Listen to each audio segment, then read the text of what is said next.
Ugh. Okay, what do we got? I'm a vampire. Who do I want to try and romance? I'm guessing that's just the closet in general? And we've already talked to the tub. I don't think I've talked to the sink.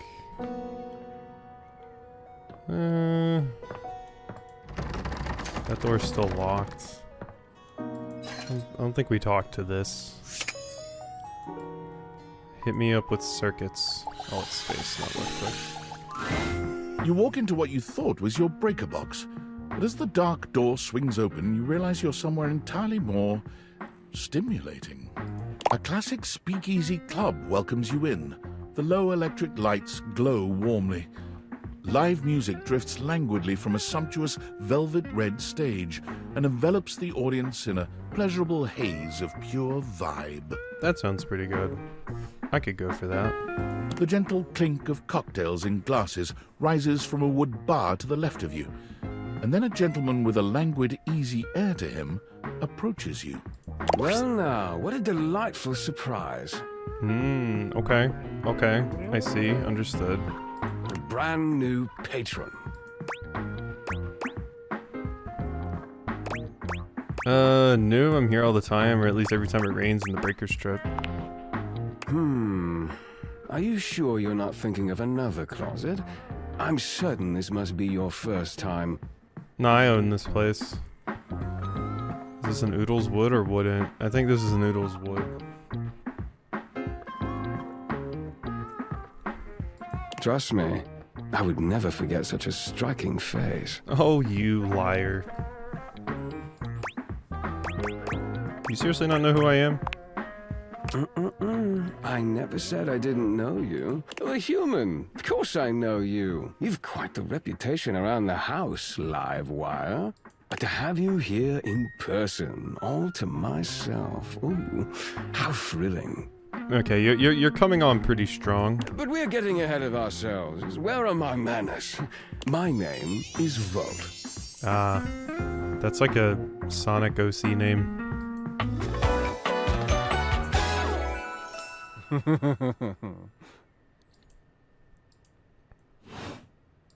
He extends a hand towards you, a conduit of pure, dangerous sexual energy that charges the very air between you.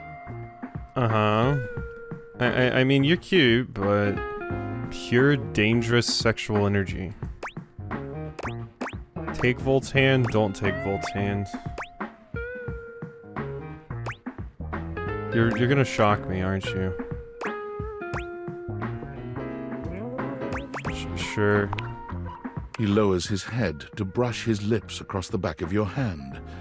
Was that a spark of static electricity you felt just now? It's a pleasure to officially make your acquaintance. You just kissed my hand? Taking his eyes from you for the first time, Volt slips his arm around your waist and turns you slowly to take in the rest of the room. Don't put your arm around my waist. That's my waist. Welcome to the Breaker Box, the pinnacle of luxury and entertainment, and the most exclusive club in the house. Impressive, isn't it? There's more than one club in the house? Clubs aren't really my scene. Yeah, it is. I feel kind of underdressed. Clubs aren't really my scene. Oh, is that so? Then I suppose I will just have to change your mind. Good luck. I like the hair. I do love a good challenge. That sound, the flickering lights, it can only be a power fluctuation. And I need him. Damn. Yeah, he's all yours, Oodles.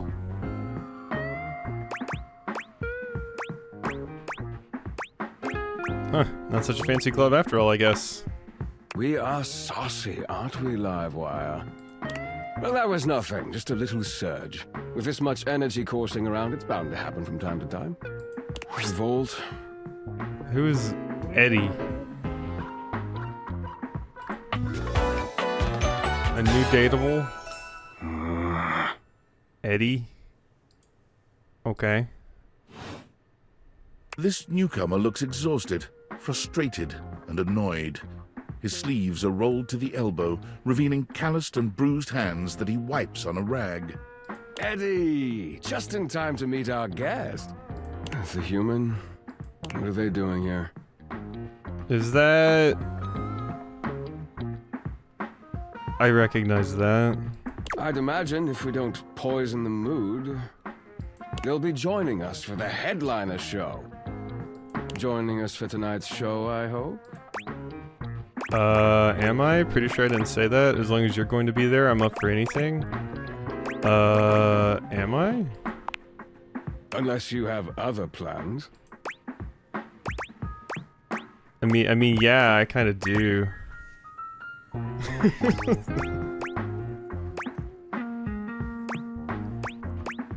I guess not. We'll have to work on that enthusiasm. Right. We'll have fun with that. I finished the patch, I'm clocking out. Not my best work, but it'll hold for the show. Yeah, Eddie's tired like me. Ah, I see. And you're sure you're feeling all right? I'm fine. Just don't overdo it. Eddie turns and trudges away, focusing on the rag in his hands.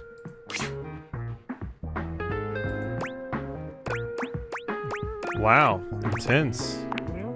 That certainly is one word for Eddie, yes. His human skills leave something to be desired. Best to simply give him some space. Back to the matter at hand. Tonight's show! Shall I set you up at one of our VIP tables? What is the show? You sure you don't need to check on Eddie? You sure you don't need to check on Eddie? Oh, that's very thoughtful of you, but I assure you what Eddie really needs is space. Alright, if you say so. Shall I set you up at one of our VIP tables? What is this show exactly? Open Spotlight, our nightly talent showcase featuring the hottest up-and-coming acts from across the house. It's a real crowd pleaser. Oh god, there's gonna be a comic. Shall I set you up at one of our VIP tables? I'm a VIP? You are, by definition, the only person in this house, so I'd say you more than qualify. That's fair. Shall I set you up at one of our VIP tables? With pleasure. With a wink, Volt hops nimbly up onto the stage. He was born for the spotlight. Good evening, you scofflaws and ducky watsits. Yeah, that's the portrait for Oodles right there. That's the art. Looks like Johnny Splash is going to be singing for us tonight. Be warned, patrons, you might get wet. Somebody isolate that for Oodles. Whoa. Oh, hey, it's Cam. Hi, everybody. I'm Johnny Splash. Oh, God. The Elvis impersonator is the shower? Oh. I got a song for you all tonight. One from the heart. You're from the Kings and then Fallout New Vegas. And tonight it'll be a cappella, because my voice is the greatest instrument of them all. I keep a close watch on the shower of mine. I keep my forces free of stain and grind. I scrub the ground from the tiles between the lines. I be a closer. Nah, that was great. That was great. Oodles has said I'm done with Volt and Eddie. Oh, that was amazing, baby.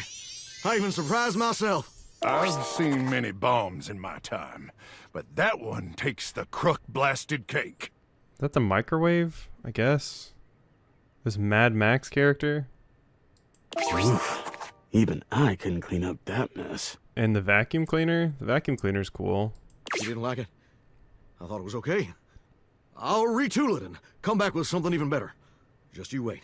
With the club beginning to close down, it appears that the show is over. Patrons mill about, talking amongst themselves. You spot Eddie nursing a solitary cocktail at the bar. Volt is nowhere to be found. Things feel colder and quieter without his presence. What are you even supposed to be? Are you the outlet? I'll speak with Eddie. Show's over. Club's closed. Uh-huh. Oh, I was hoping to talk to Vault. Oh, well, that's rude. The club is closed. Why don't you and I hang out? You can at least keep me company until Vault gets back. Just wanted to check on you. What? Why? I don't know. I just thought maybe you'd want. You seemed upset earlier. I wasn't. Happy? You can go now. Are you always this oblivious? Vault has the little switches too. On Vault's vest. Both of them have it. Are you always this much of an asshole? Yeah, I'm kind of always this oblivious. I'm sorry. I can't read people for shit. Then allow me to make it perfectly clear. Get out. Oh, all right. I mean, I guess I'll leave. I guess I'll leave then. That's the clock, which would just give us Twink.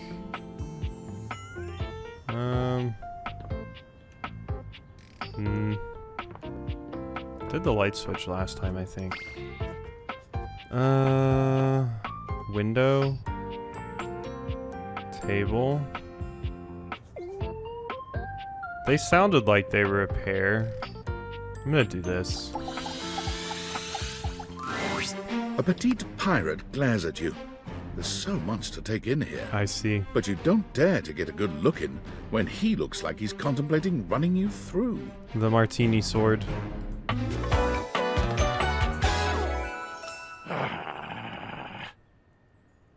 Uh-huh. Oh, look. It's you. Come to make fun, have you? Starting off well, I see. Do you legitimately imagine anything that cascaded out of that Brobdingnagian mouth of yours could shock me? Do you honestly believe I could be shocked? Don't know, don't care. You were a little much. Brobdingnag. You see? I told you. I cannot be shocked. Of course you've not heard a word as long and treacherously spelled as Brobdingnagian. This does not shock me. It disappoints me. I am... Sails above, I am the word. Smarts? Oh no, my stats. My stats are ass. Bummed? Woeful?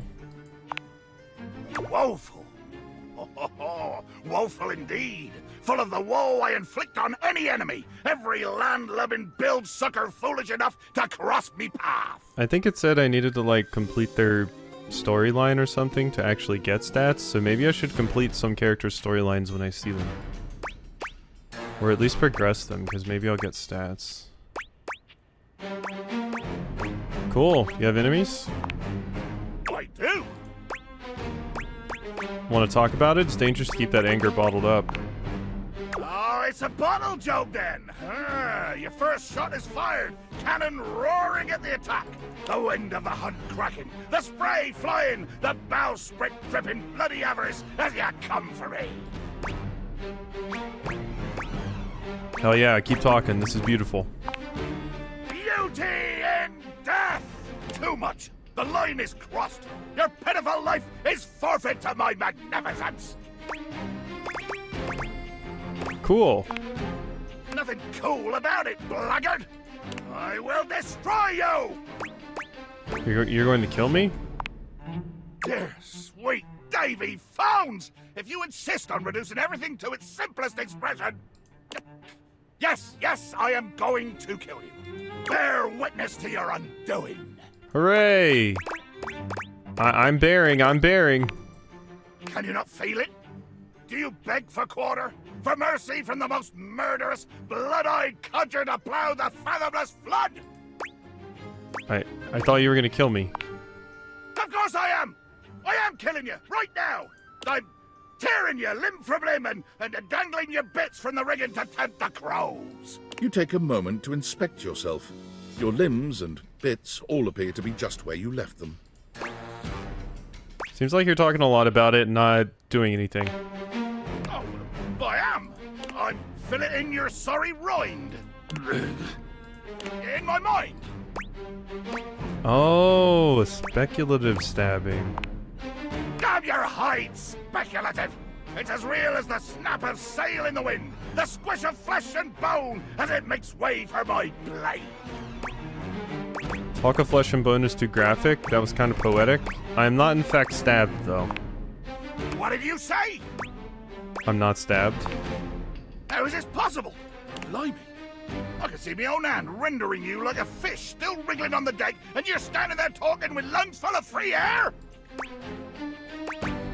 You can actually murder me with a plastic cocktail stick.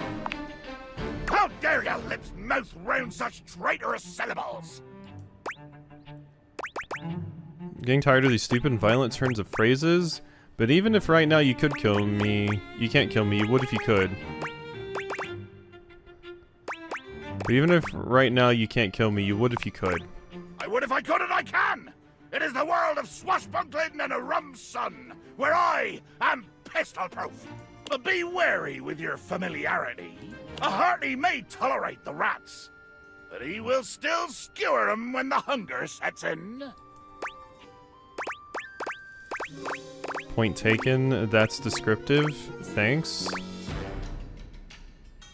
Ew, you'd eat a rat? Ah, Never mind, I don't want to know. I just realized you never actually introduced yourself. How can you not know my name? I can see on the screen it says Jacques. You know, before I had my own ship, if someone on the crew had started spouting the kind of nonsense you're dripping out your gob, they would make him walk the plank with his drawers stuffed in his mouth. But you haven't heard my moniker say, closely whispered in the passageways of your nightmares? My nightmares are more insect-based? Nah. Nope, can't say I have. I need a new PR manager then. High revelations before you even ask! I am the fearsome Captain Jack Sparrow. I am the plague at a high sea. Oh, I've heard this just pronounced Jacques before, but Jack's. I deal in death, spectacle, and warning. Captain Jacques Piero? Yeah, that does sound like another one. Do you know any of the others? Maybe. Depends on who they are. Most I've encountered from this godforsaken flagon have been repulsively skittish. Did you try to kill them? Aye, indeed. The craving for mayhem is unrelenting. That might help explain your lack of a social life. I'll bet I can find some brave ones. I will try to kill anyone you bring onto my ocean. If they don't die, we'll see. Okay. Find you some people that you can stab. I mean, you didn't stab me. I asked you to, but...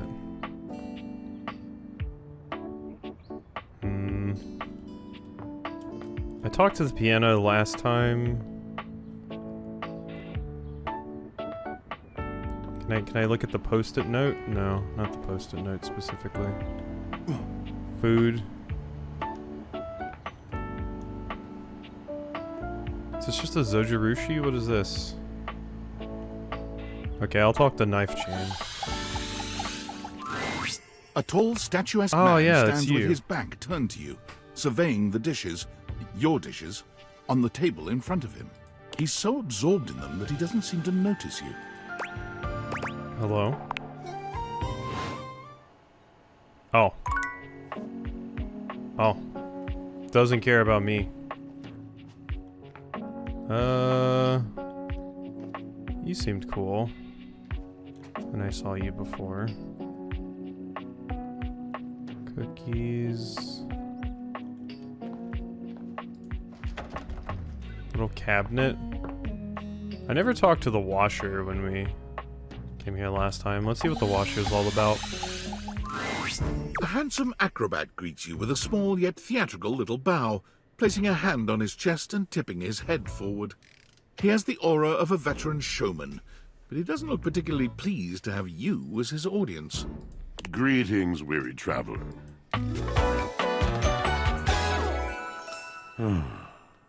Yeah, yeah, the one on top of you that's very horny mentioned you.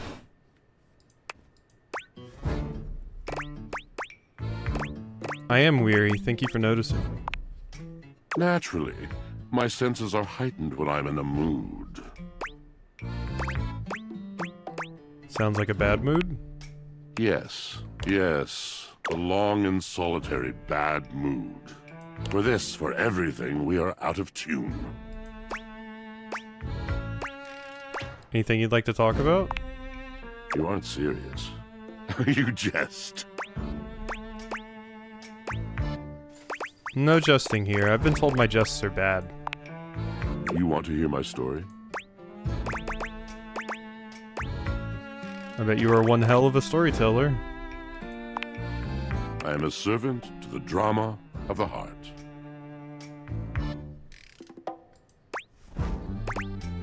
Sass 70?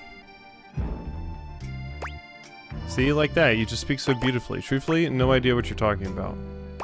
This should be good. Good, bad, what's the difference? I'm intrigued. I am awash in the scurryings of lives. Countless lives. Countless stories. I am filled with water. The fundamental state of all things. Water. The tears you cry when you are born. When you are made. When you are broken. It is the sweat that drips from brows and shaking knuckles in alleyways, in schoolyards. It flows over its own frozen self down dry and grateful throats. It drops from noses in blazing sunshine onto lemon-printed bathing suits. It is the wellspring of ancient secrets, held in rough clay bowls. I am surrounded by it. I've never thought this much about my washing machine. Remembering all the times I've left my clothes in the washer too long, I'm sorry? You cannot know the agony that exact decision has caused me. I cannot talk about it. You'll have to ask Drysdale about it. The pale betrayal. That sounds intense. You have no idea. But not only that. Not only do I hold the limitless, the unfathomably simple. I hold the dirt of life. Blood stuck in denim from skin knees comes to me. The stains of earth from a weekend spent burrowing into trees and the slimy, crawly things. The makeup smeared onto shirt collars and cuffs, streaked mascara, and embers of a lipstick that blazed once. All of this comes to me to be absolved. It may be dissolved, but it does not disappear. It cannot. Nothing does. So what happens? I must keep it all. It is a vast treasure house of memories, of senses, and it is safe with me. But how can I, just me, survive that? How could anyone bear the weight of that much life? Snacking? No. I don't know, friend. I don't know. It is the words. It is language. To be able to communicate. To share the burden. It is poetry that keeps me afloat in my own sea. I'd really love to hear the story you have to tell me. You mean it? And this at last is the dawn? Such bewilderment comes with the sight of the room, I cannot tell. A deep breath. I have lost my only friend.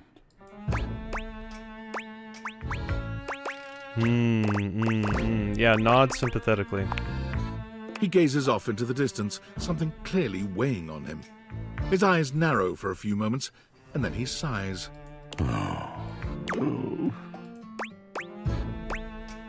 Did you... Sorry, did you mean to do something just then? Yes, my God, haven't I done enough? Yep. Bravo, but I still don't get it. Drysdale. He was a phantom of delight when first he gleamed upon my sight. But we are quite forsaken. Yeah, yep, I know that guy. Is it possible to really know a true partner as I have? We were a duo. An acrobatic team rivaled by none on earth. We were swift, smooth and strong. I wish you could have seen him fly. Oodles is thinking about this respectfully. To the vault of paved heaven. Our performances were legend. They came from many rooms away to watch us, to applaud us. And joy filled me as wine in a glass overflowed. Sounds like you guys had a really amazing connection. Cool beans. Cool beans. Beans? Huh. But the physical connection between him and me, it is like nothing I have ever known before or since. So what's the problem? He does not need poetry like I do. When he talks, it is a breeze to my tempest. And to him my tempest seems but a suggestion, a rumor of rain in another man's country. But you had your art, didn't you? Until we didn't. Until he was too busy to perform. Too occupied with other things to tumble with me. The bond was broken. The bright cord severed. He abandoned me. He's on top of you right now. And when he was finally ready again, I was unreachable. Locked in my own Shion. Trying to claw my way back to a friend who could not hear me. The wall between us has been impenetrable ever since. I'm starting to see why you two haven't talked in such a long time. Yes, it's been years. As I said, traveler, a long and solitary bad mood. All moving things come to an end. A knotted willow. I miss him every day. Though you have been a rather dismissive and flippant creature, I find I am still charmed. I didn't know I could still feel that way. I don't see how, friends. Don't worry, these things have a way of working out. You're asking me to have faith. I would be hard-pressed to acquiesce if not for, well, I've tried everything else. Yeah, sometimes having hope can be bad too. Thank you, sincerely, for listening. It has been so long since anyone has stopped, has heard me. You're welcome, Washer.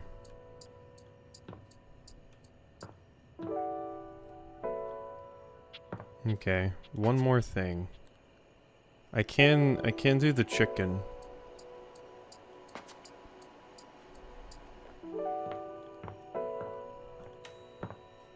I do not want to talk to the shower. I do not want to talk to the shower. The shower's a no-go. How about curtains?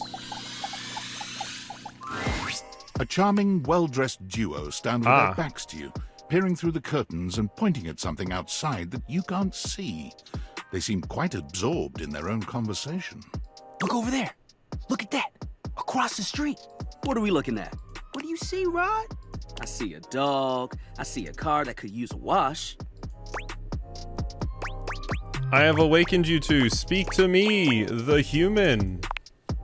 The fuck? Uh-huh. Yeah, no, that's the correct response. One of them turns to you, holding up a finger before turning back to his friend. Hi. 1 second.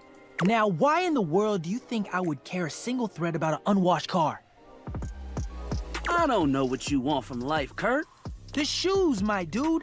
The shoes. Oh, you were looking at the neighbor's shoes. Those are nice. Right? That's what I'm saying. Hey there.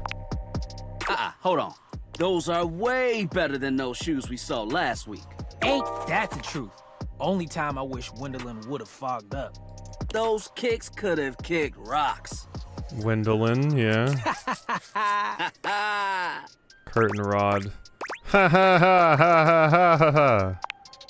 What was that about? Rod, don't be so rude. I'm just giving what I was receiving. You'll have to excuse Rod.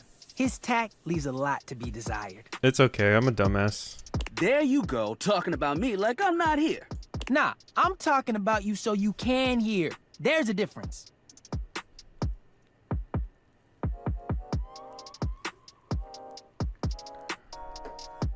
See, that's why you Yeah, I scenes can do are a specific unfinished. character. My scenes are unfinished. My seams are unfinished? Keep talking. See what happens. You ain't gonna do nothing. You love me too much. Yeah, okay. Don't say that too loud. Everyone else might start believing it. Are you two okay? Kurt and I have been together forever. A new dateable. Yo, what up? A combo. I'm like his brother. But not my brother. If we were related, you might actually be polished. We both know you wouldn't look good unless you were next to me. Who told you that lie?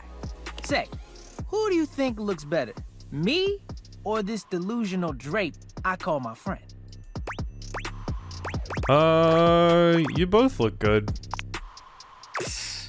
Lame. I know it's me. That's fine. It'll be our little secret. Don't even try to make them lie. They're just trying to make you feel good. I'm the fly one. You're both fly. You don't have to be so mean. One thing you gotta realize is that we aren't mean to each other. Nah, this is my homie. For life. Yeah, no. You're just taking the piss. We're just a little shady. Aren't they the same thing?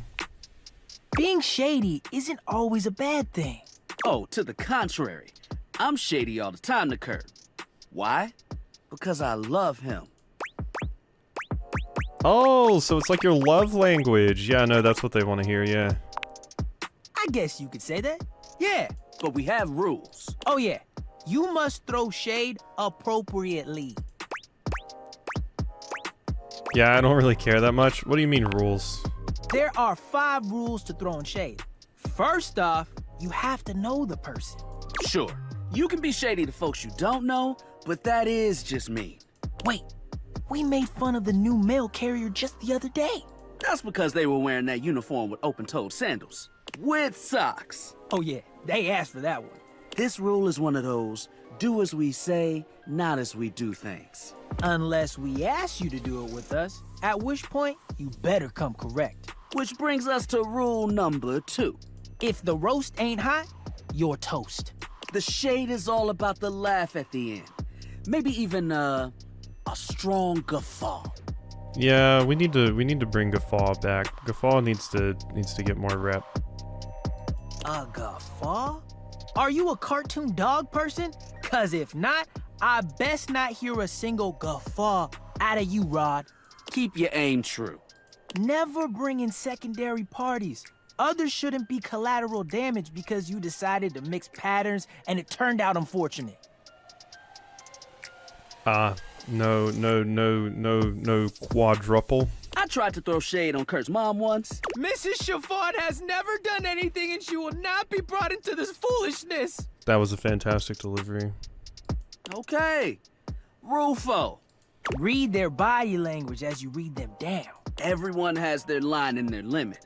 Don't be so caught up in the goofs that you step on that line. It's easy to be on a roll and run right over your friend. Which is why rule number 1 is important. If you don't know them, you don't know what might actually make them upset. Right, like I don't talk about Rod's crush on the blinds at the last house. Dude, not cool. Sorry, I was just giving an example. You really thought this out. It's an art form. And there is one rule that you absolutely cannot break. Oh, yeah. The final rule. Rule 5 is... If someone you know starts throwing shade on your friend...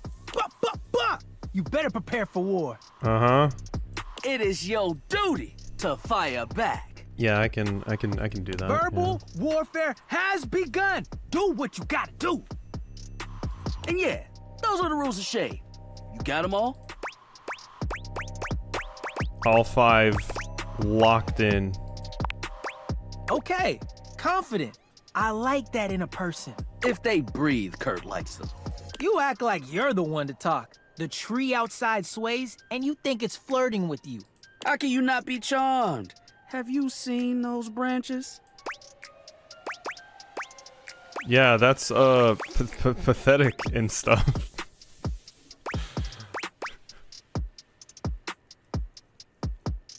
Yeah, that's pathetic and stuff. Was that? Were you trying to? Listen, if that was your attempt at being shady, We might have a problem here. okay. That was... You tried. Thanks. Yeah, that was like a B minus. Nah, that was a D.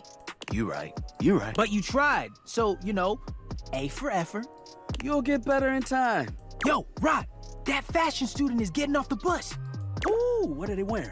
I'm not sure, but it is fly as hell. We've got some people watching to do. Swing on by soon, but come holler at us at different places.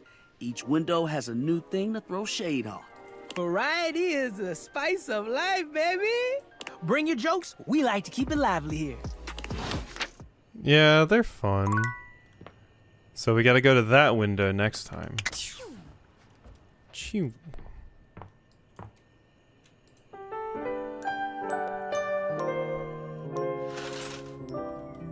I could immediately talk to them again. I'll give it some time. What about the vent?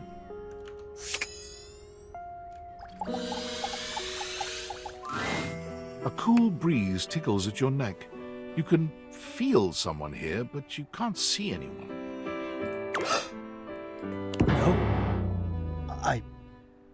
Why are you here? What are you doing? Sorry, did I scare you? Yes! You scared me. Don't you know who you are? What you are to me? I'm scared the way one is frightened when coming face to face with a divine force. Not now, not here, not yet. Please, please, I'm not ready, not like this. I've dreamed of this, of meeting you, finally. Okay, you seem a little obsessed. I don't want someone that worships me as a deity. And now the moment is here. I just can't. Not yet. I'll be ready when you come back. Okay. Later.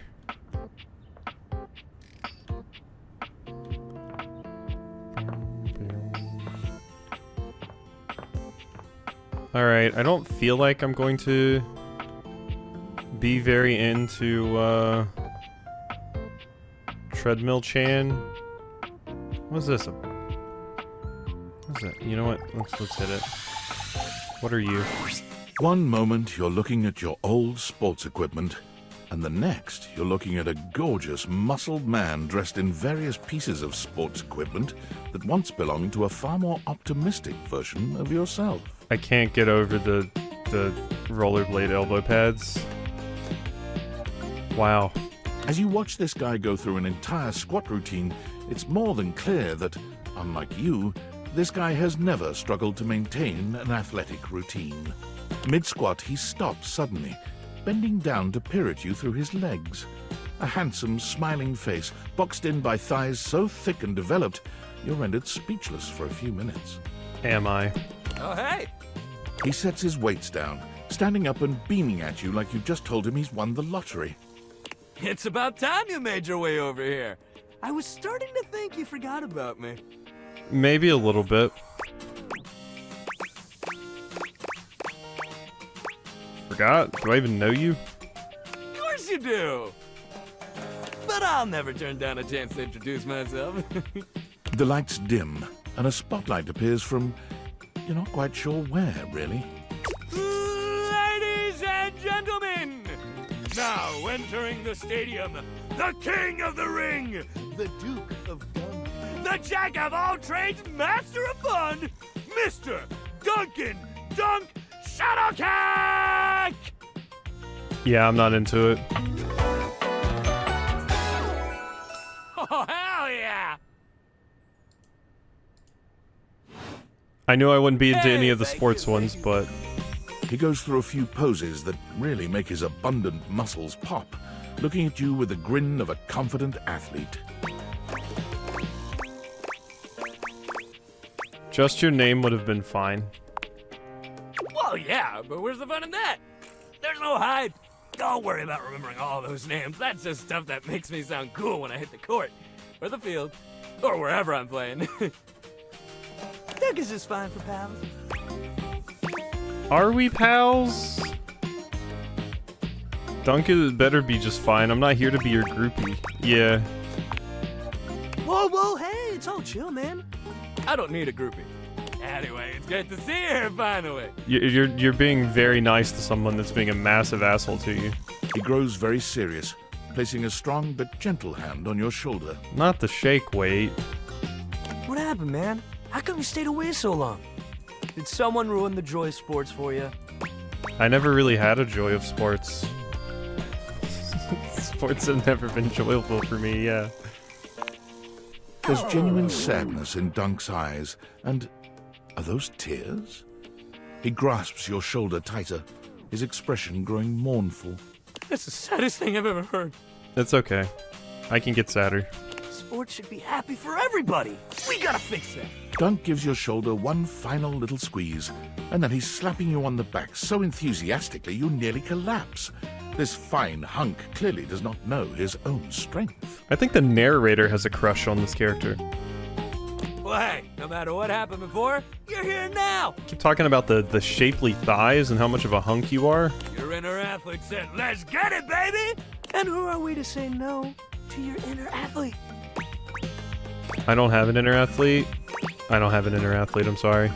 What? Of course you do. We all do. Yours might be like, sleepy right now? But that's okay. We'll wake him up. We just gotta get you into the flow. But I want to make sure you're ready for it. I'm good. Look, I'll go talk to the weights. I'm good with the weights. I'm not into sports though. Like, I'm fine with the gym. After all, working out without a proper warm-up is a great way to get a nasty injury. See, there, we can agree. So you come back here when you're ready to get into it. Meet me by the weight rack, all right? And bring your positive attitude. We're gonna have fun! Yeah, no, it might be a while before we come back, friend. I'm sorry.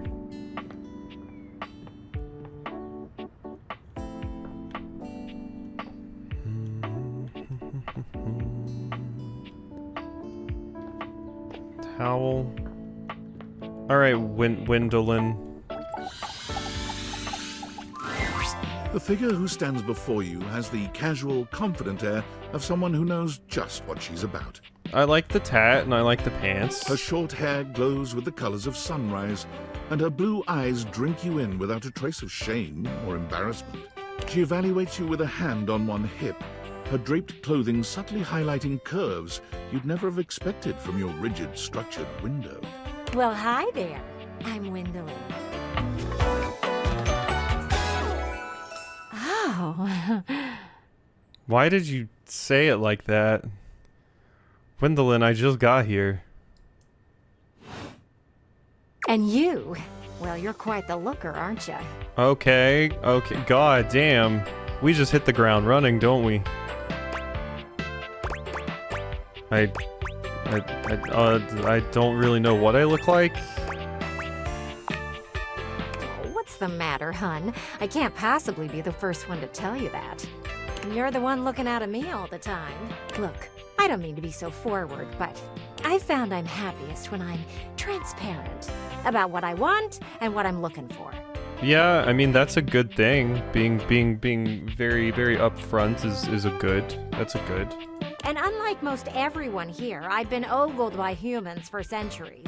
I have had enough attention on me, thank you very much. I'll look away then if you want. Well, not too much, okay?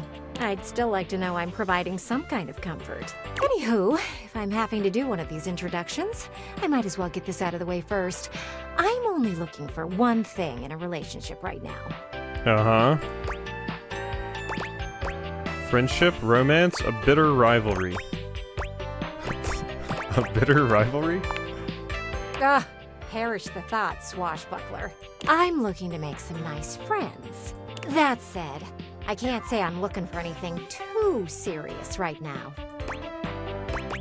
Well, I mean, I'm glad that you're upfront. That's good. That's good. That's good. Fun only, huh? Dang right. Oh, don't worry. It's nothing to be too intimidated by. There's so much to do in this world.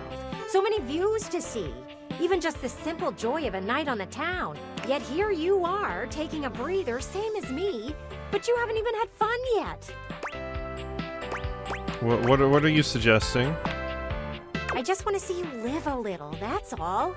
Stop watching life pass you by. Enjoy yourself. Kiss someone. That's hard. Kiss many someones.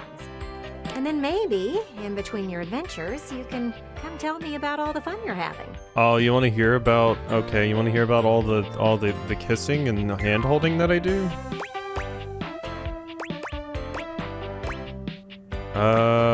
Sounds great. I'll report back. Over and out. Okay. The window wants to hear about my escapades. I'm sorry for the abrupt intrusion, but there's an urgent topic I need to discuss with you immediately. Is everything all right with the Dateviators? Are they operating efficiently? I think so. Why? Well, as you know, I'm able to remotely monitor their functionality, and I've been noticing some deeply troubling readings coming from the Quantum Catalyst Activator. Nope, the Quantum Catacomb Activewear is all good. Quantum Catalyst Activator. That's very sci-fi, but essentially, the Quantum Catalyst Activator is the internal hardware that allows you to directly acknowledge a thing's existence. And recently, it started to emit metacognition readings unlike any I've ever seen before. I'll keep an eye on things over here, but please inform me if anything unusual happens. Oh, and if they get too hot, throw them in the freezer immediately. Your life depends on it. Can I throw them in the fridge instead? Are you insane? Sorry. It's not safe to talk anymore. I'm in a really sketchy neighborhood and this phone is super duper expensive. But I'll keep analyzing the data. Okay. Bye. Don't get robbed. How many characters have we seen? I've seen 30. I have starred 1? What does the star mean? Does that mean I'm friends with 1? Yeah. Romance, friendship, rejected. Alright. I didn't even realize I made 1 friend.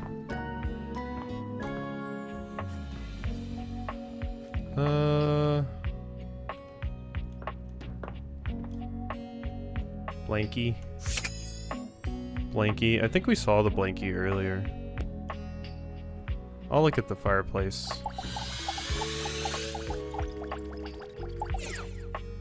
Huh? Yeah, I want wood. There we go. The fiery figure that stands before you nearly defies description.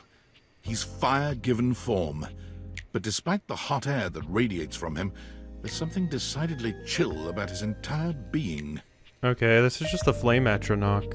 Hey, what up, hot stuff? It's about time we sparked up a conversation. I'm Dante, the fireplace. Mm-hmm. I see. I get the name Dante. Sure, we just met, but you could think of me as an old flame. Yeah, I can hear Zuko.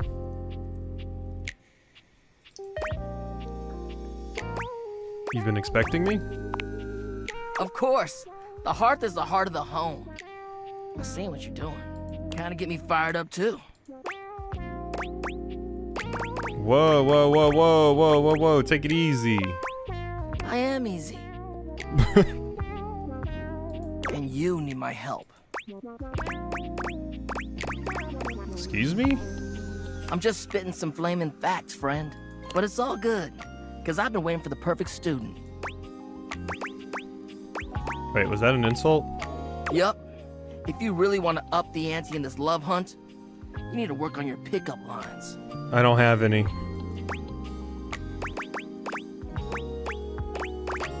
Oh no. I'm serious. It's not always gonna be so easy as firing up those specs and talking someone's ear off. Be it love, friendship, or hatred. The sizzling art of the pickup is all you need. I'm the master, and you're the perfect human to pass the torch to. I don't want to be trained on pickup lines.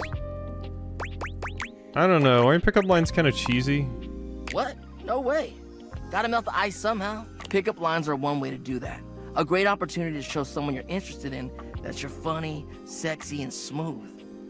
Max those charisma stats. Unfortunately, there's no room for that in my build. My point is, that with my help, you got a chance to burn bright.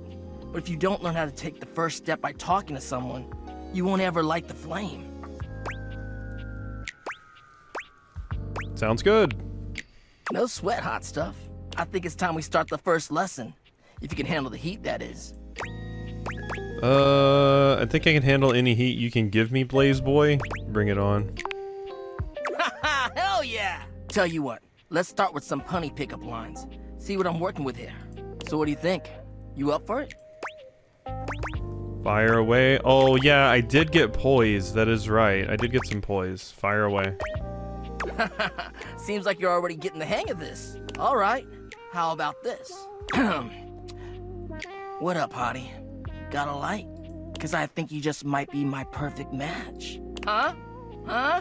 What'd you think?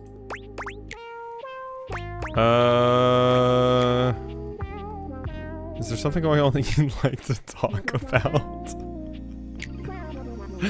I wish I could ask this. It could use some work. Damn! Hey, thanks for the sub, Bugs. Toasty indeed. I've been working on that one for ages. I guess it could always be better, huh? You know what? This could be good for both of us. We could workshop it a bit and get to know each other. What would you say to make this line better?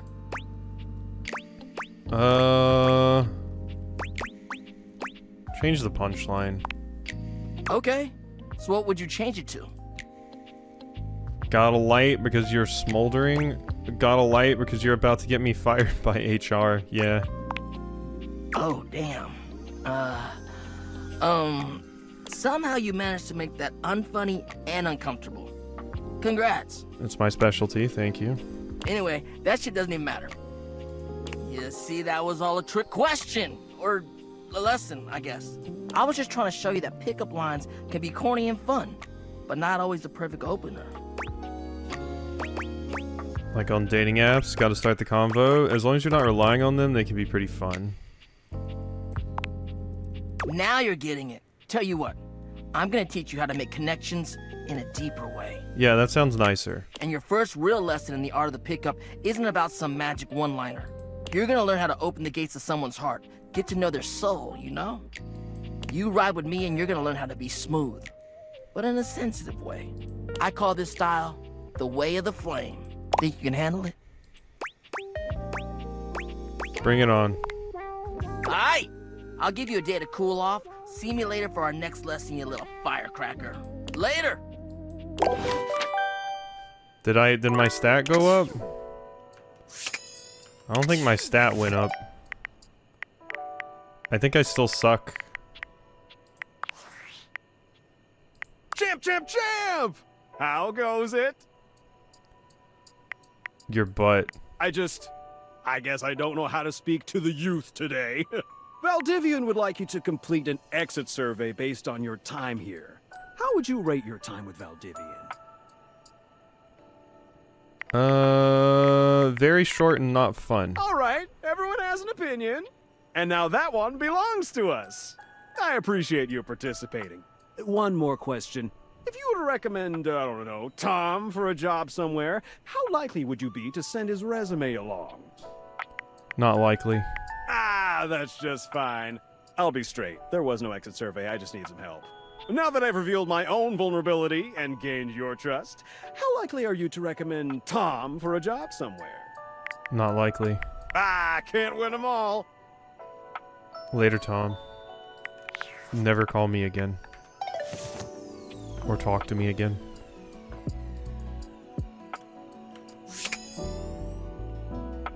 I haven't done enough to talk to the globe again. I talked to the record player before. I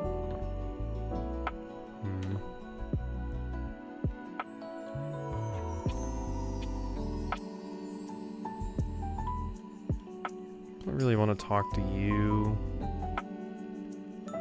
What is this? Looking at the tiny, big-headed Dorian who stands before you, it's hard not to wonder if perhaps the deviators have glitched. But a quick inspection does seem to show they're working just fine. Yeah. Okay, it's just because you're a cabinet, Dorian. What are you looking at? You're small. I am slightly smaller than the rest. No big deal. I'm still a door, not a cabinet, not a hatch. A door, just as much as the rest. Understand? No. I'm still a door, not a cabinet, not a hatch. A door, just as much as the rest. Understand? No. I'm still a door, understand? No. I'm still a door, understand? Okay, nothing changes. I understand. Good. He can fit in your what? You good, Oodles?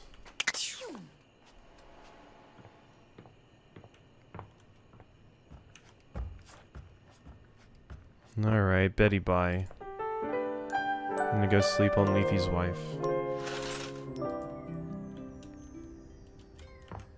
Is the pillow something different than the bed? No, it seems like it's all together.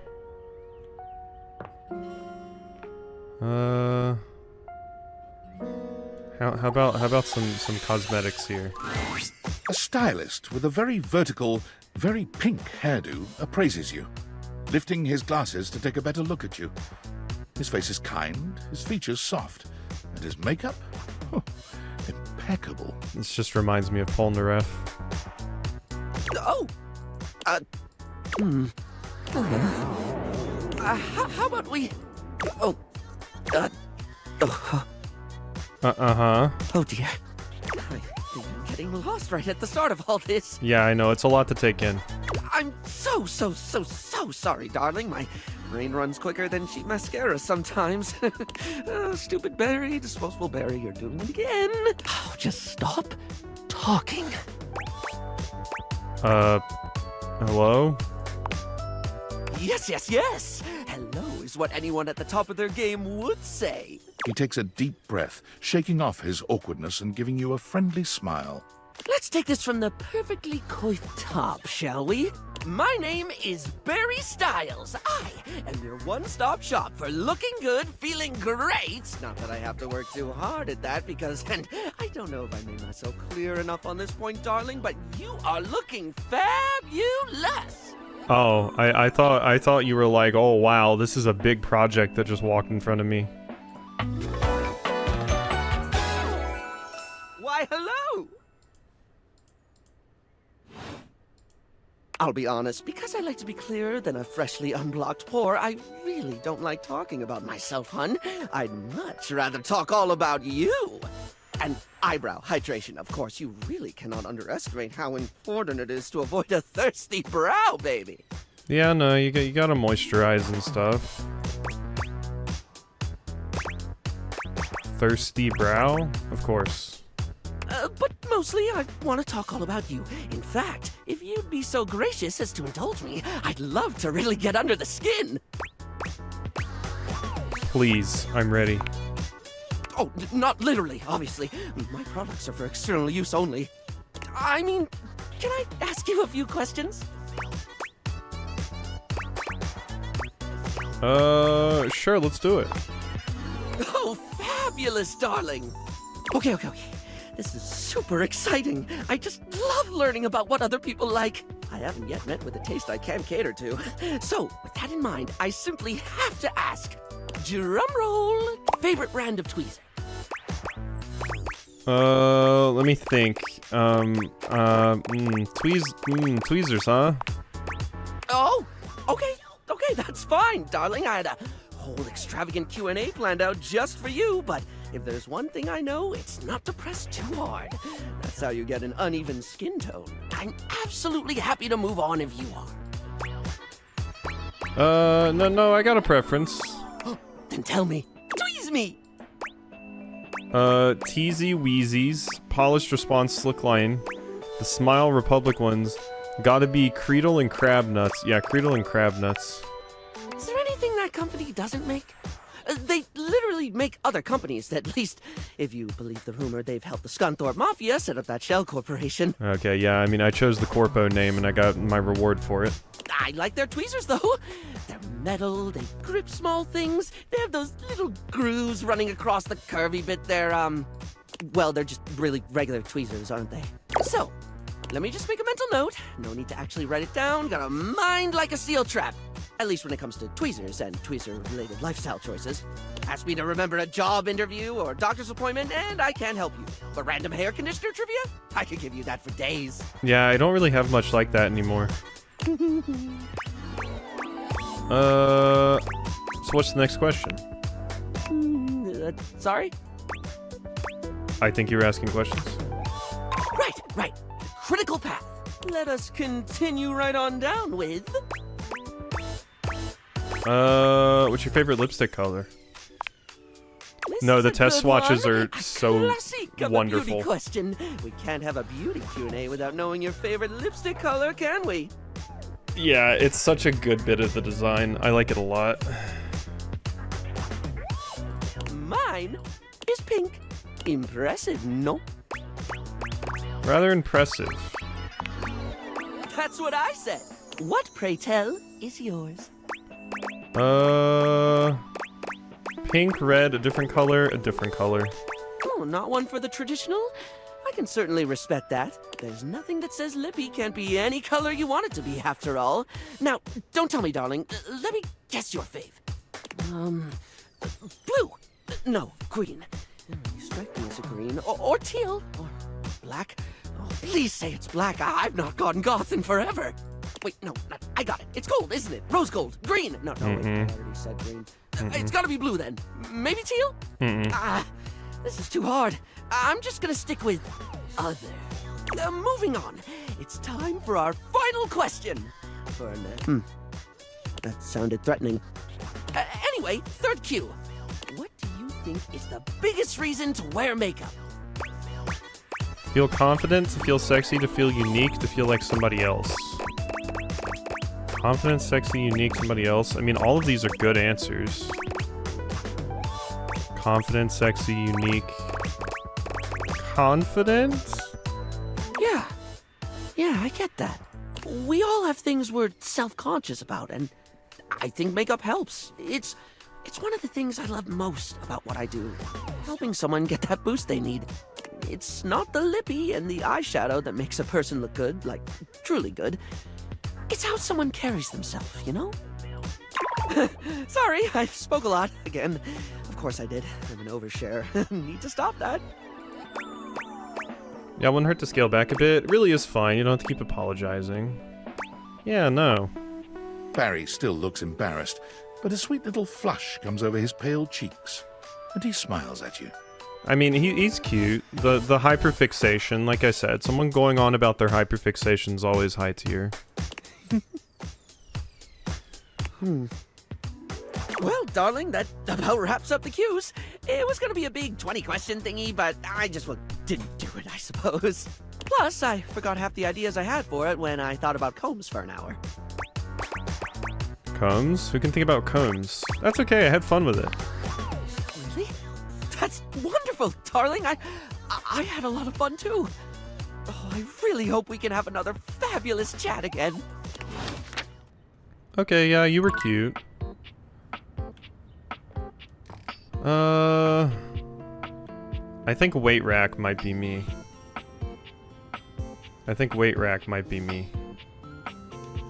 Okay, come on, weight rack. Make me happy. I have my weight rack right over there.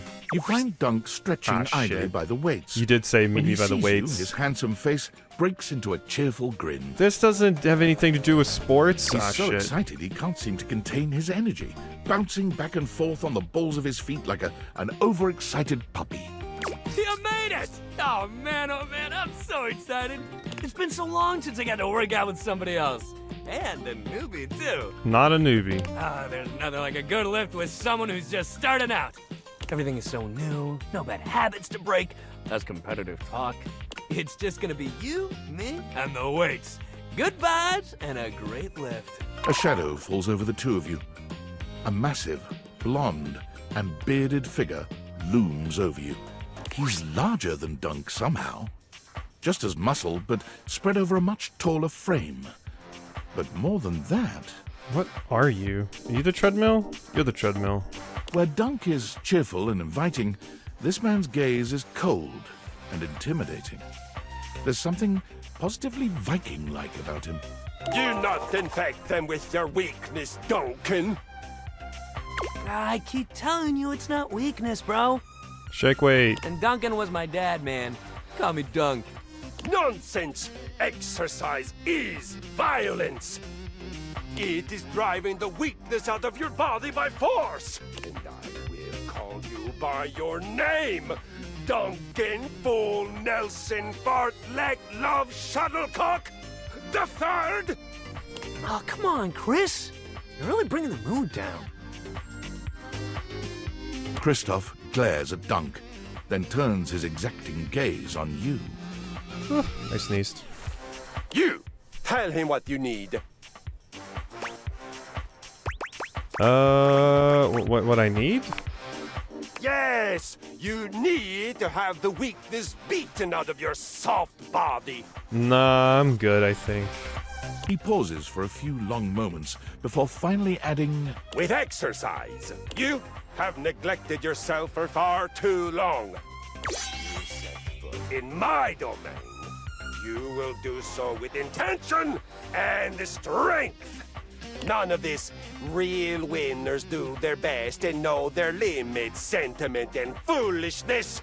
Okay, yeah, you hate boundaries. You really gotta relax, man. All of us share this room. And it's their house. No, he's right. Exercise should be unpleasant. Go conquer a village or whatever it is, guys, like you do for fun. Are you done yet? I'd really like to work out. Yeah! I mean, thanks, buddy, but I think we got it from here. You do not got anything but sentiment and foolishness. I mean, they did a good job pairing you with Dunk because it makes me appreciate Dunk more. Like, Dunk's a good friend. I don't think we have a lot of common interests, but you are a wholesome. But so be it. You have thrown your lot in with him. And now you will reap the baby soft consequences. Yeah, no, that's fine. Do not come crying to me when you are so weak you cannot even lift a bag of chips. You're not even weights, you're a treadmill. You're just focusing on cardio. What are you on about? You're more about endurance than strength. God damn, that cross trainer is intense. I know, right? If bringing the mood down was a sport, he'd be a gold medalist for sure. I don't even want to waste time talking about him. Right, good vibes only? Right, good vibes only. Hell yeah, man. Back to the program. Anyway, today's activity is weights. He gestures to the weights you've long since abandoned. They're still in decent condition, if a little dusty in places. Nothing like a good lift. You can work your whole body out. Anybody can get a good burn going with weights, even if you're only lifting a couple pounds to start. It's a great place to start your fitness journey. There ain't no rules, no competition. All you need is yourself and a good attitude. So, ready to get started? Dunk is so cheerful and confident, it's probably more work than it's worth to turn him down. You could, but do you really want to hurt his feelings? I'm not lifting weights with you, weirdo. He's almost too wholesome to be mean to. Almost too wholesome to be mean to. Let's get it, baby. Hell yeah, let's get it! You lift weights for a while under Dunk's supervision. He ensures your form is always correct, and that you're not lifting more than you can handle. Yeah, see, that's a good gym friend. He never pushes you too much. He only kindly encourages you when he sees you growing tired, or if he knows you have just a little bit more left in you. Yeah, good personal trainer. When he calls time, you sit down, sweatier and more exhausted than you've been in a while. Yo, that was amazing, especially for a first session. You doing okay, buddy? Oh yeah, I'm tired, but I feel good. That's great. make sure you take it easy the rest of the day, okay? Resting up after hitting it hard is just as important. If you're sore tomorrow, which you probably will be, make sure you take care of yourself. No, I need them to yell at me. Okay, well you can go fuck the Viking treadmill. Try soaking in a bath with Epsom salts, or use a heating pad. You can even try a massage if you got a massager or anything like that. And it might sound like the exact opposite of what you need, but trust me, keeping that body moving when you're sore only helps. Mm-hmm, it does. You lay around and feel sorry for yourself, it just gets worse. But I got something that'll help. Next time, we'll do some yoga. Yeah, I do love some yoga. I mean, it'll make you sore too at first, but it'll help you with the rest of the stuff we do. Sounds great.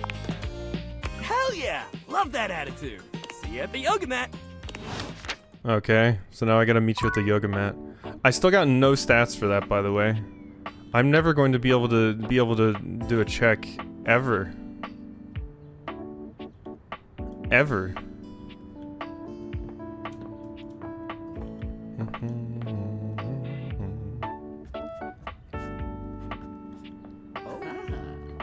What the? Who just said at me? Quit that.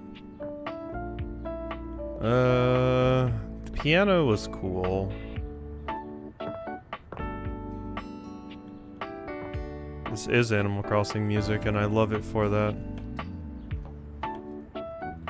Let's talk to Lux. They were cute. This account has been temporarily suspended. No! Can I get my money back? I'm sorry, but we cannot answer that question. Thank you for using our platform. Please consider buying a premium subscription. I will consider murdering you. Goodbye.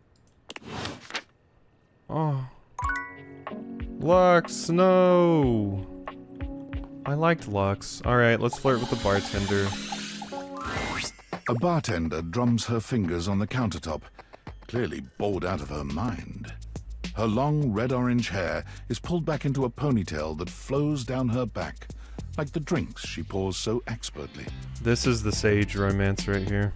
She makes herself a drink, taking a small sip of it and setting it down. Your entrance startles her so badly, she nearly knocks it over. Someone's here! Welcome to my humble bar, the Tipsy Tumbler. I'm Beverly, but you can call me Bev, or Beverly, or Madam Proprietress. Why did you squint your eyes at that one? That would be so cool. Hi, Madam Proprietress.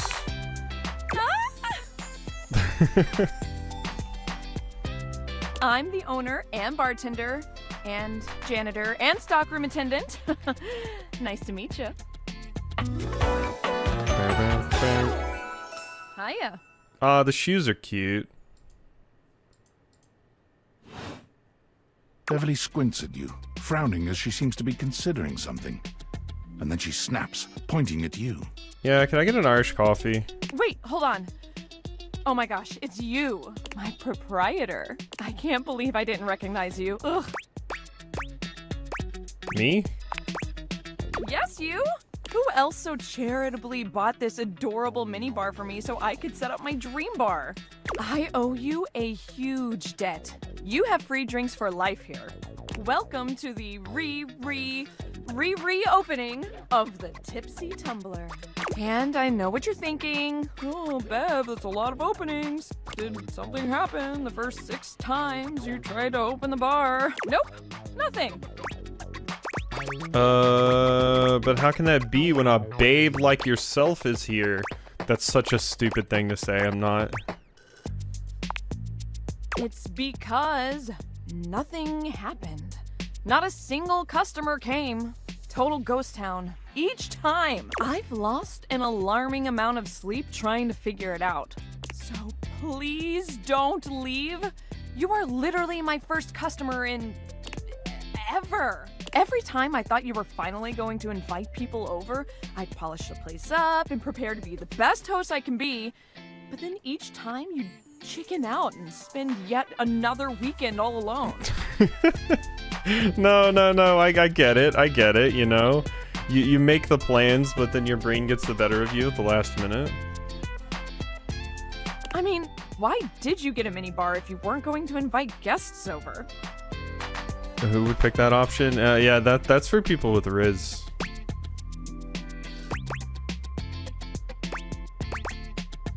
I like making drinks for myself because I like drinking alone. No, I thought buying the minibar and all the mixing accessories would motivate me to finally invite someone. But that's... Okay. It's all water under the bridge. You'll have to talk to River if you want that. Anyway, that's enough babbling for me. So take a seat and let me fix you something already. Please, let me fix you something. First and foremost, am I making you a cocktail or a mocktail? Mocktails are the non-alcoholic versions of a cocktail. Just as fun and delicious, but without the burn.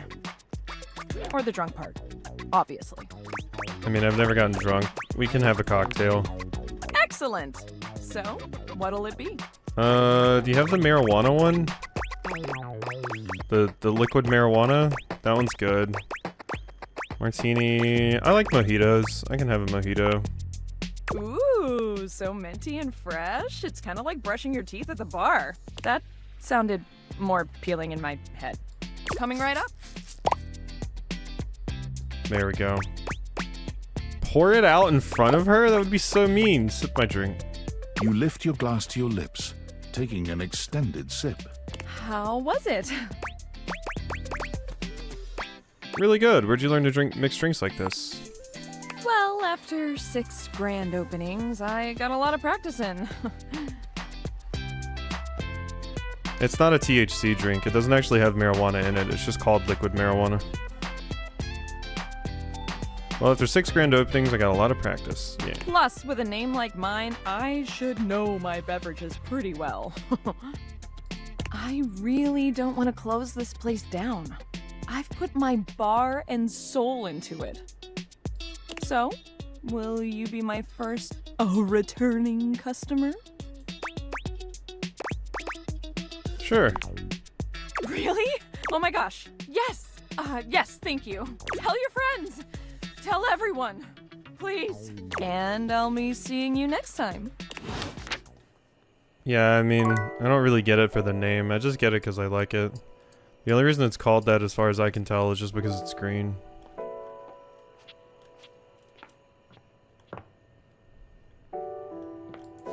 Still can't? Oh wait, yeah, I can't open this. There's the vacuum cleaner.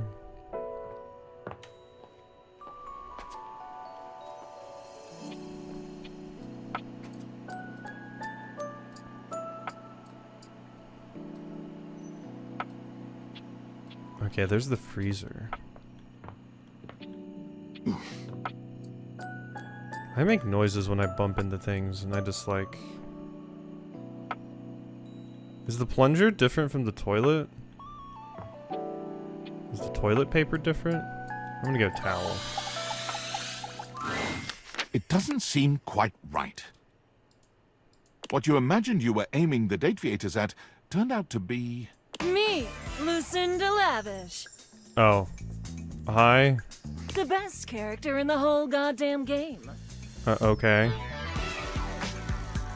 I see.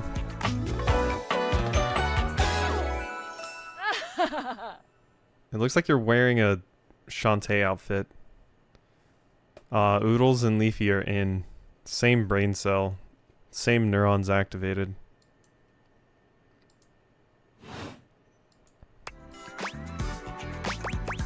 Haha, nah, dog, you are straight trash. Haha, nah, dog, you are straight trash.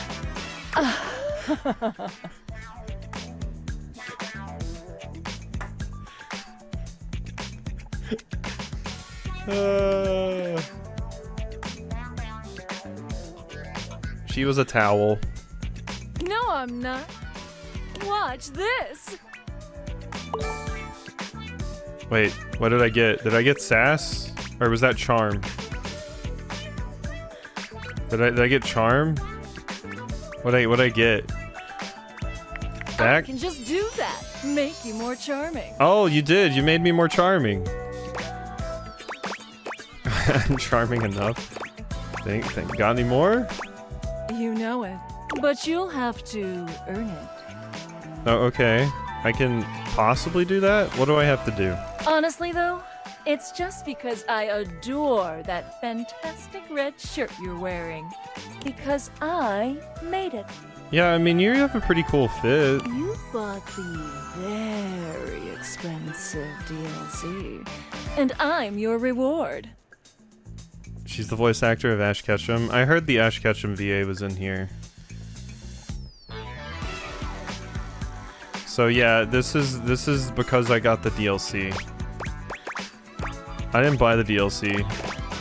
It was pretty expensive. Okay, reward me up, baby.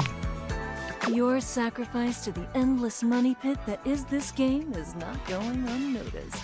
And you will be amply rewarded.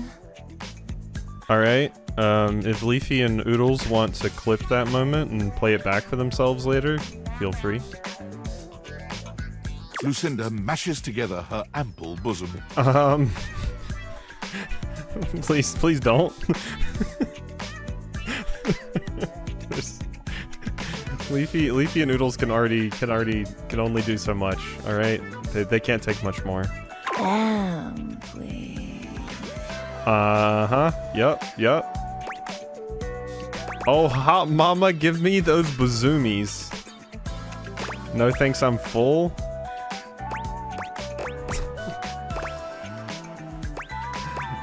Actually, I do like earning my love in dating sims. She doesn't know you're an ass, dude. You can't just reveal things about me. I'll do anything she says. Oodles falling for microtransactions. I'd expect it of Leafy. But you, Oodles, I thought better. No thanks, I'm full. Playing it slow, huh? I love it. I'll keep my assets nice and far away from you, so that when you earn them, you'll know that you've been very, very good. God, they're going hard on this character. Alright. So this is the one Leafy's barking for, huh? See you later. Bye, Lucinda. You're very horny. Valdivianites! Guess who? If you guessed David Most, 3-time runner-up for Business Magazine's CEO of the Year, you'd be right. Team, I just wanted to do a soft follow-up on my recent email regarding my lost sunglasses. I'm happy to report my office has already received hundreds of tips regarding the item's whereabouts and are quickly combing through them as we speak.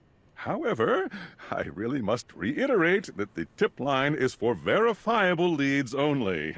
I saw them in Turkmenistan, or did you chuck up your butt? While obviously very humorous, detracts from our serious efforts to expediently locate the missing item.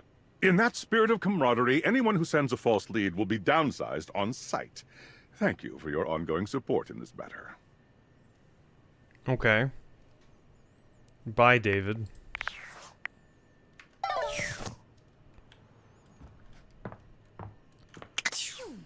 Morgan will just want me to choose the horny choices for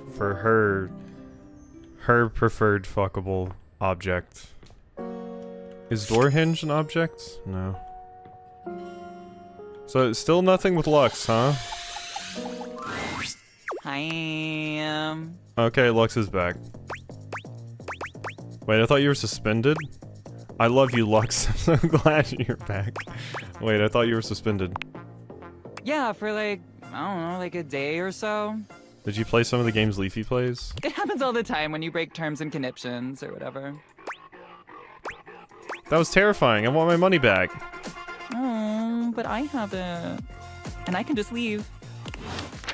Oh. Wow, I'm getting scammed by the light switch more than I am the microtransactions. Just that's my money. That's just gone.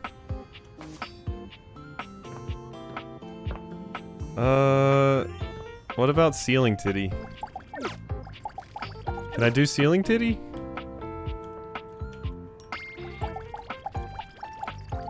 I can't do ceiling titty, unfortunately. I feel like the medicine ball is just gonna lead me to my gym bro. I'm gonna do the teddy bear.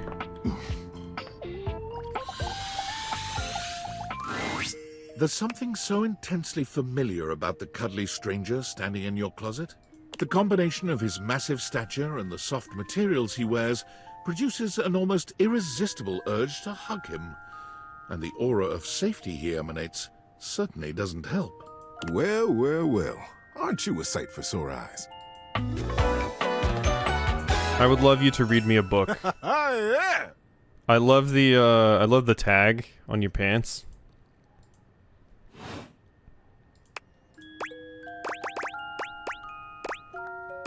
Wow, thank you. You are very welcome. You are so kind to express your gratitude like that. I feel like that's a bit of a lost art these days. To be honest, it's just so nice that you can really feel your gratitude. Johnson. Why? I did not have Bugs making a Macklemore reference in my script today. Now I'm off script. It feels good. It's one of my favorite things. Right behind fresh hot chocolate, warm in a mug in my hands. Oh, and munching on a big bowl of popcorn. Ooh, and going for a beautiful, long, slow meander out in the fresh air and taking deep breaths and listening to the trees. There's a lot to love around us, huh? What are some of your favorite things? Some of my favorite things. Bed.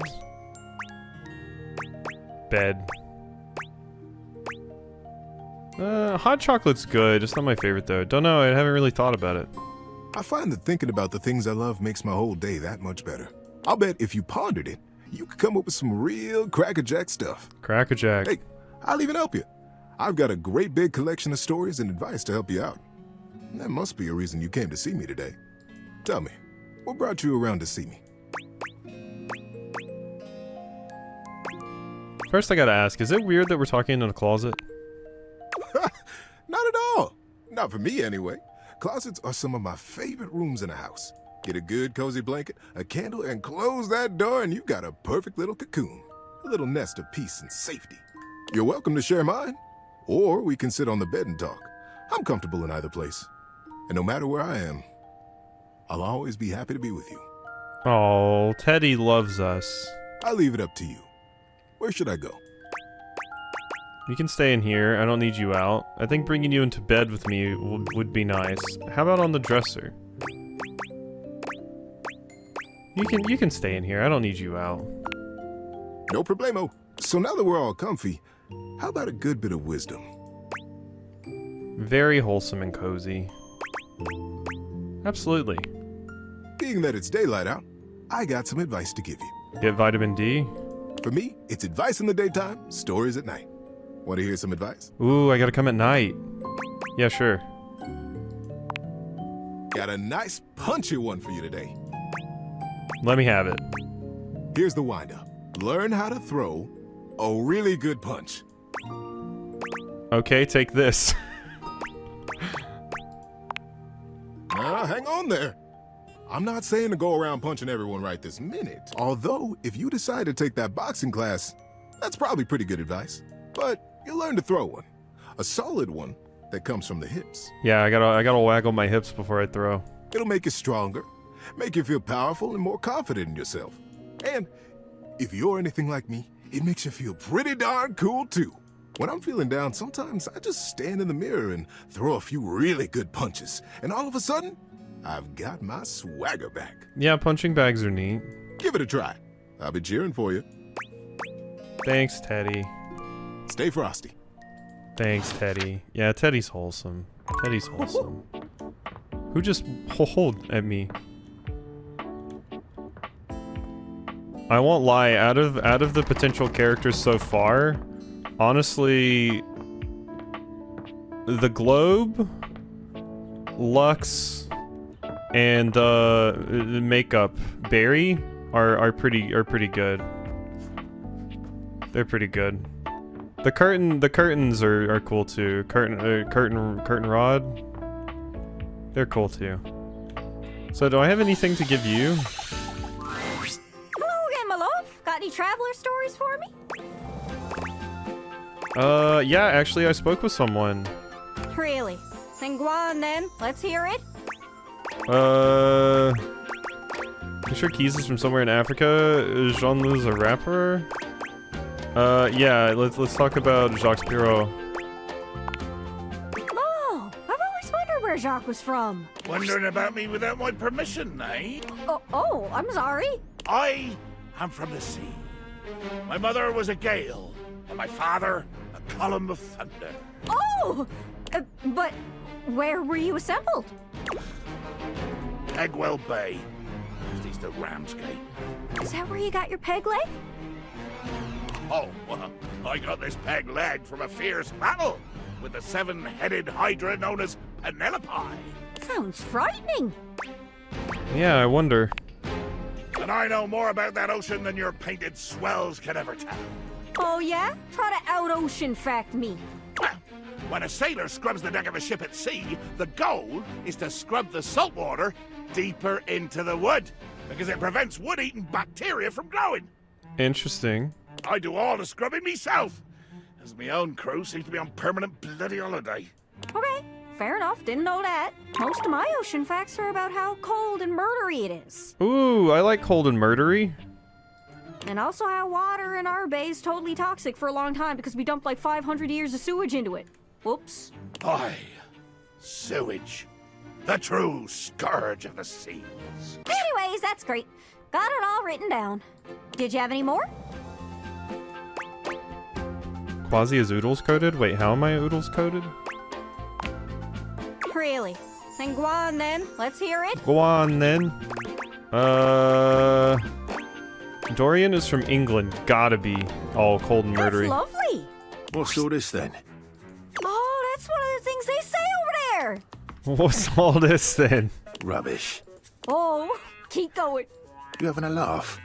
I'm taking the piss. Yeah, I said taking the piss earlier. Listen, you two. Dorian's being a bell end. Let's leg it. Canada and America are beholden to England for smithing and refining the language we're speaking right now, which is called... Canadian? We're speaking Canadian, are we?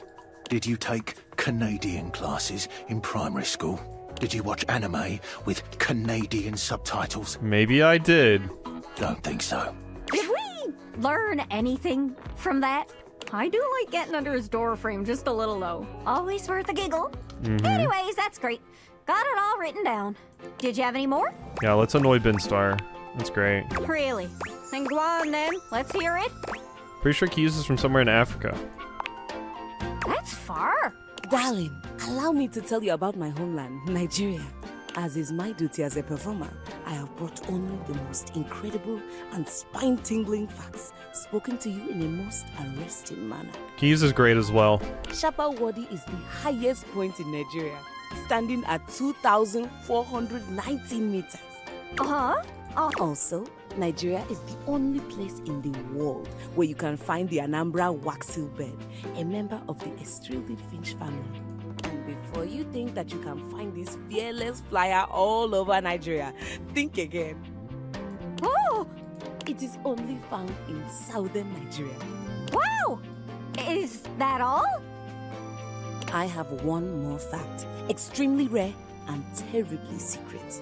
There are 3,798 kilometers of railways.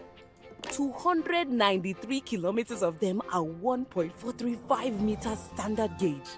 3,505 kilometers of them are 1.067 meters narrow gauge. Yeah, getting to hear people yap about their interests. You see, Gaia might be the best. Oh! I love that she performed 4 minutes and 33 seconds, and wonder what would have happened if you had waited the whole time. Oh, was that an option? I trust you all enjoyed the performance. Bye! Anyways, that's great. Got it all written down. Did you have any more? Yeah, actually. Really? Then go on then. Let's hear it. Jean-Loup. Pretty sure everyone knows that. You can hear them all over the house. Including here! Jean-Luc is here now. That's what she was doing when you first met her. Oh, yeah. Oh! Jeez, why scared the mountains off me. Little Crapper, he has been informed that you wish to know about his homeland, eh? This he will tell you. In the form of a rap! Yeah, I thought this would be Oodles. Oh. No, that's okay. No, that's okay. Jean-Luc begins beatboxing. Hip-hop is popular in the US. When it comes to the rap, people say they're the best. But the French start to lash out with their silver tongues. You think we're second place? We're second to none. You come for my people? The battle is on! Flashed out with a face full of very Verlon. Jean-Luc leans over and does a call and response with himself. Oh, okay. Verlon! Verlon! Qu'est-ce que est Verlon? Verlon is a well where new language is born. If the syllables permit, you turn and reverse it. The meaning's the same, but you change how it's worded. So, you take the syllables of a word, but then you swap them. So, example, music becomes zikmu. It means the same as before, but now it is backwards. Now it is spicy. See, Oodle said in all caps. She is overcome with love. Oh, okay. I get it, I think. That's cool. Or I guess, cool? Nah, that's Pig Latin. Doesn't really work in English, huh? No! This is one of the reasons French is the best language! And so Jean-Luc uses it now to bid you... Oh! Anyways, that's great. Got it all written down. Did you have any more? Alright, one more with Gaia. Really? Then go on then. Let's hear it. No. No Drysdale? Some travelers just have accents. He and Washford were cut from the same cloth. Metal tube. He just plays it up for the fans. Anyways, that's great. Got it all written down. Did you have any more? Yeah. Really? Then go I on don't. then. Actually, I don't Let's have hear any it. others. Oh, dang. Well, thanks for checking in. Did you need any hints on where to find more travelers? No, I'm good. Okay, good luck. No, kiss me, Gaia. Oh. Oh. Alright, what do we got now then? We've talked to the stove. We've been here. These are just towels. Wait, what's this cup? The vent wouldn't talk to me. Let's do the mirror. Your mirror has done its job dutifully over the years, accurately reflecting your image back at you in good times and in bad. But today, there is no reflection for you to scrutinize. Only a long-haired beauty who looks at you like you're a work of art. You need glasses, friend. The fit is nice. Oh, incredible. Sorry, what are we talking about? Amir throws his arms out to stop you, gesturing to you to stay where you are. No. Don't move. Step back into the light. I'm good here, actually. Trust me, my darling, you'll see. See, just a little to the left. And... breathtaking. Look at you. Do you see how well I can frame your face from this angle? You are glowing. I hate looking in the mirror. My darling, no. This is such nonsense. Why would you say this? What could you possibly dislike about what you see? I look like I got dressed in the dark, which I did. I look old, I look tired. I mean, I do always look tired. The sign of a busy mind. That fatigue you see speaks to your many accomplishments. Still, rest is vital for your health. Best to make some time for that, don't you think? Well, when you put it like that... Now you see what I see. I guess. No, not even a little bit. Well, we will just have to continue your lessons until you do them, won't we? Stop by any time. I'm happy to admire your beauty any day. Alright, bye, Amir. Oh, I have a Discord. 1 second. Let me hit up my Discord. Oh, it's tinfoil hat again. Please answer. Hurry! Yeah, I'm here. I don't work for you, dude. I understand that, but this cannot wait. There's something we need to discuss. It's of the utmost importance. Besides, we both know you're just being a jerk with the toasters and whatever else like you are with me. Go on. It's the Dateviators. As I mentioned, I've been closely monitoring the electromagnetic field anomalies emitting from the Quantum Catalyst Activator. And I know this is going to sound completely insane, but it appears... Well, it seems... I can't believe I'm even typing this. Yes? Based on the data I'm looking at, you may actually be able to use the Dateviators to bring objects to life. Yeah, I'm doing that now. Wait, isn't that what I've been doing? No, you're not listening! I don't mean to engage with an object's sentience during intended usage. That's what the Dateviators were created to do, and they've been working perfectly. I mean to 100% literally transform objects into living, breathing humans. That seems a little scary. Frankly, we don't know if it's scary. We have absolutely no idea the ethical implications of turning objects into people. Would they have rights? Do we need to feed them? And if so, how often would we need to feed them? Is only lunch enough if it's a big lunch? Nah, just lunch is good enough. We're a minefield of existential dilemmas here. Good point. Not to mention, I didn't even program the Dateviators with that functionality. Maybe the government augmented my original schematics with secret military tech, but I'd have to do more tests to be sure. Kind of tests. I'm sorry, but we'll have to pick this up later. I'm not under any sort of duress or anything, but I had a huge enchilada for lunch and I'm exhausted. I'll reach out again when I'm able. Okay, bye. Does my character ever charge their phone? Like ever? It's not time for sleep yet? Oh, is it not? Oh, I have one more charge. Have we, you?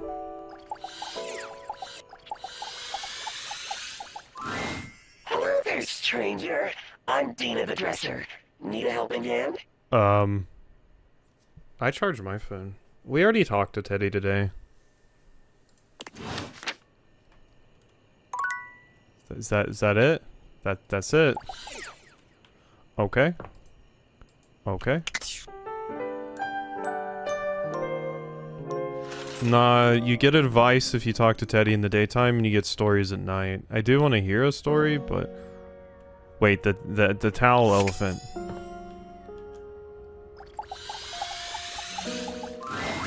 It's not all that surprising that your towels would have a look that one can only describe as fresh out of the shower. The fluffy terry cloth clothing and glistening skin are expected. What about the six-pack that's glistening? What you did not expect to see, however, was a six-pack you could do your laundry on. Wait, hold still. He holds his hands out in front of him, stopping you in your tracks. Wait, what's wrong? What did I do?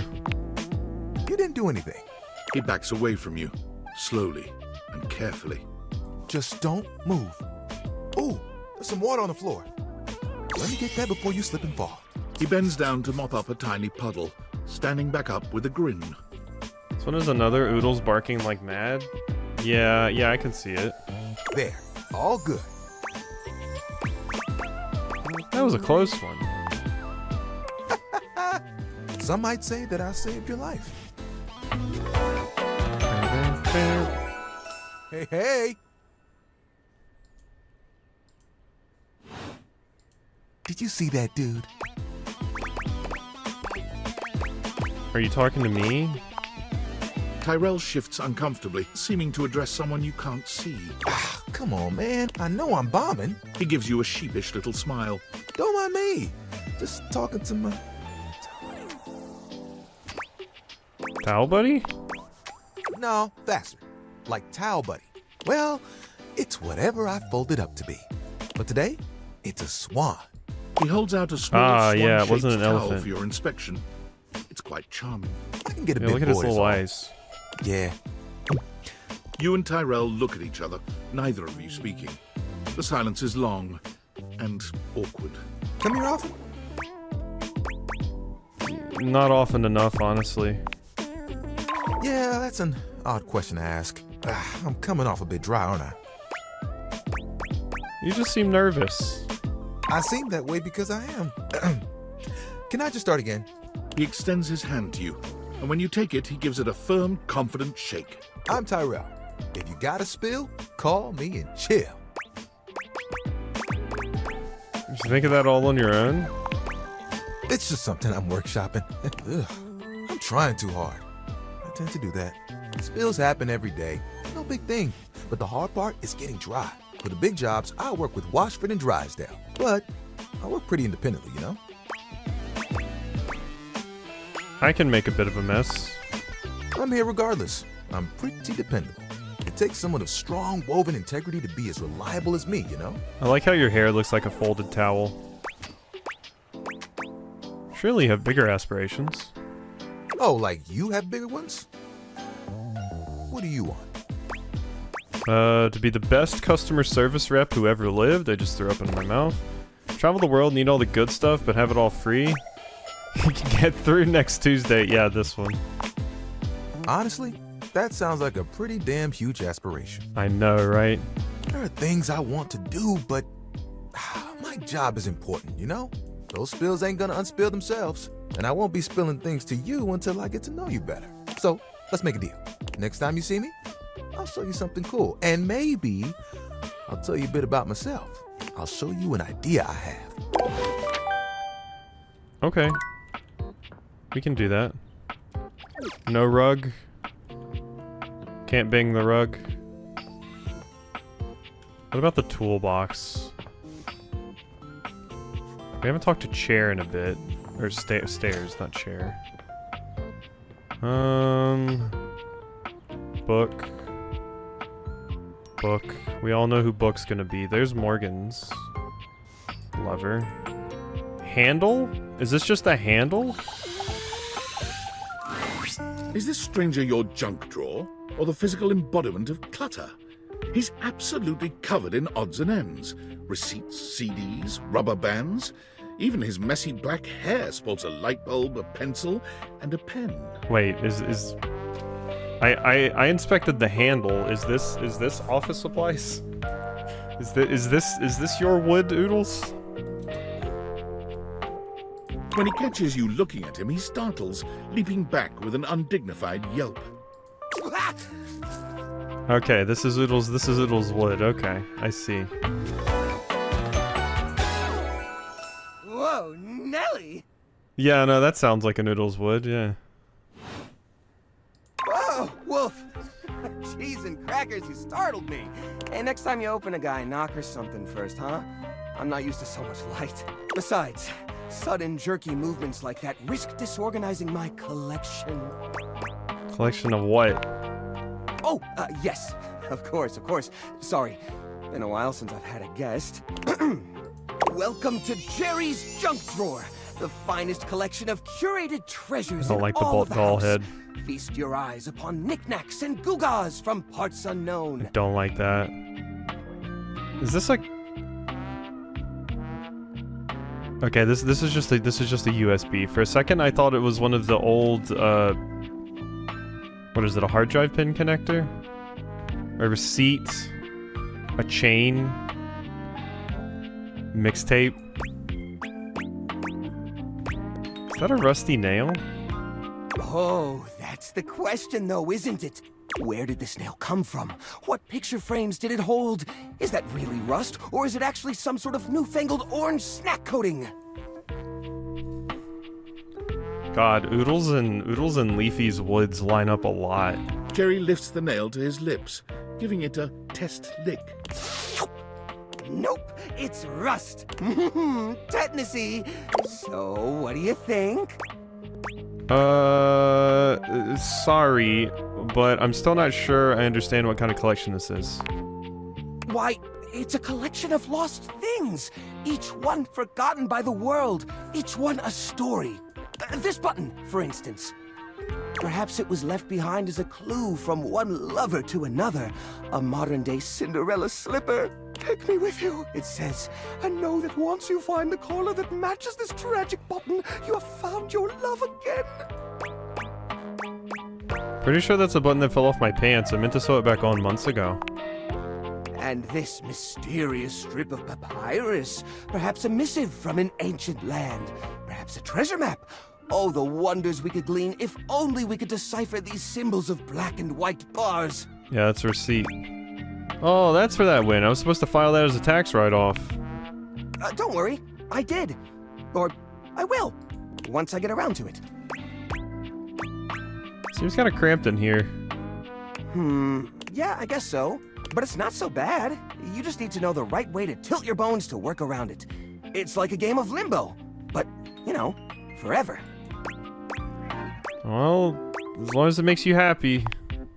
It certainly does. There's nowhere else I feel as safe or as comfortable.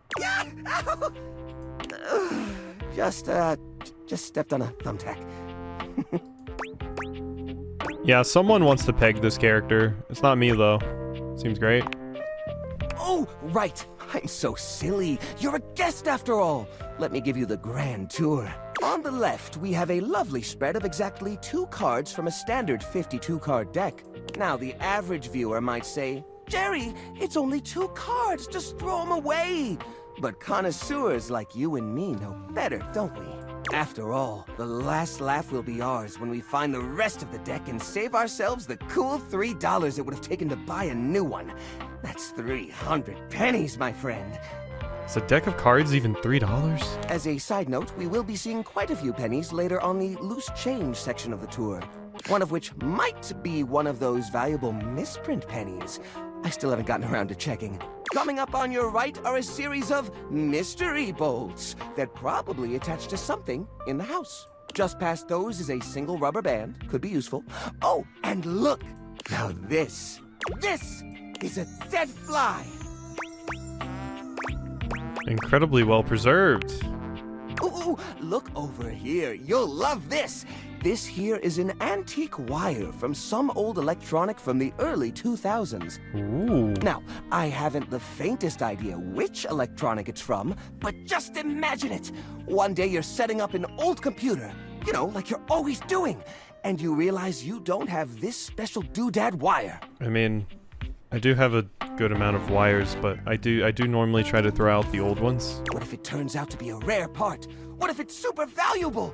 What if collectors are offering tens of thousands of dollars online for this very item? Why, the hypothetical value is practically infinite! And wouldn't you look the fool for having thrown it away? Uh-huh. So, what do you think of the collection so far? You've clearly put a lot of work into it, but, But what? You know, most of it's garbage? Garbage? Oh, why, I never! Just because something isn't in use at the moment hardly makes it garbage. Would you call a tire hanging on the wall of a repair shop garbage just because it isn't on a car? No, you wouldn't. Everything in here is a nascent treasure just waiting to find its new purpose. Alright, when's the last time you repaired something? Oh, well, it was just No, I guess that was a few months ago now, wasn't it? Sort of hard to tell. The only timepiece I have in here is a broken pocket watch. I've been meaning to fix that too. You could try repurposing the stuff. Yeah, upcycle it. How do you mean? If these objects are special and you haven't been able to use them for repairs... ... Now I'm scared. Upcycle them into something that doesn't take up as much space. Upcycle them? You mean like an art piece? Yeah. Well, I suppose the collection could use a centerpiece. Something eye-catching to bring in more visitors. which is to say a single-digit number of visitors, which is to say another visitor besides you and the roaches. But I wouldn't even know where to start. I mean, what am I supposed to do? Just smash objects together at random? I mean, that's the fun of art, you know?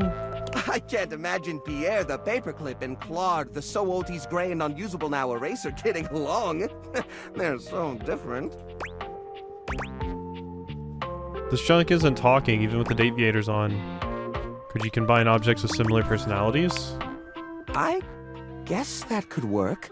To be honest, whenever I look at anything in the collection, it's like I see its entire past laid out in front of me.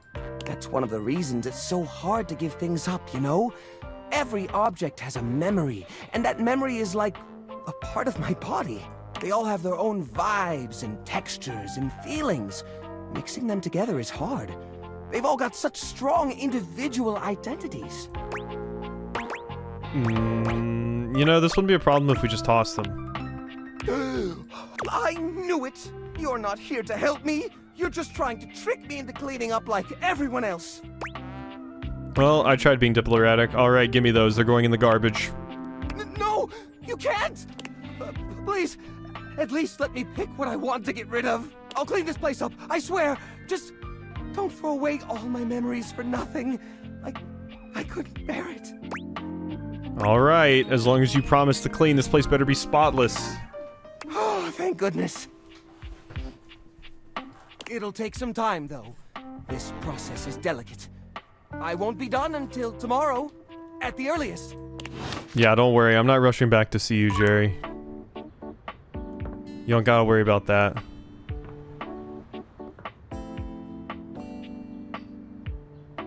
So, I can't talk to the window because I haven't actually successfully boned anyone. So that's a no-go.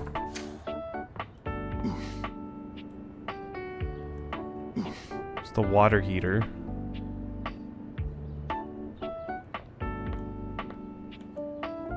More trash. Lamp? Is this just Lux again? Oh look! The NPC is back again. Yep, that's me. NPC? Non-premium chandelier. It's a term I learned from the Scandelabra. Isn't he the best? Who is that? Grr? Grr.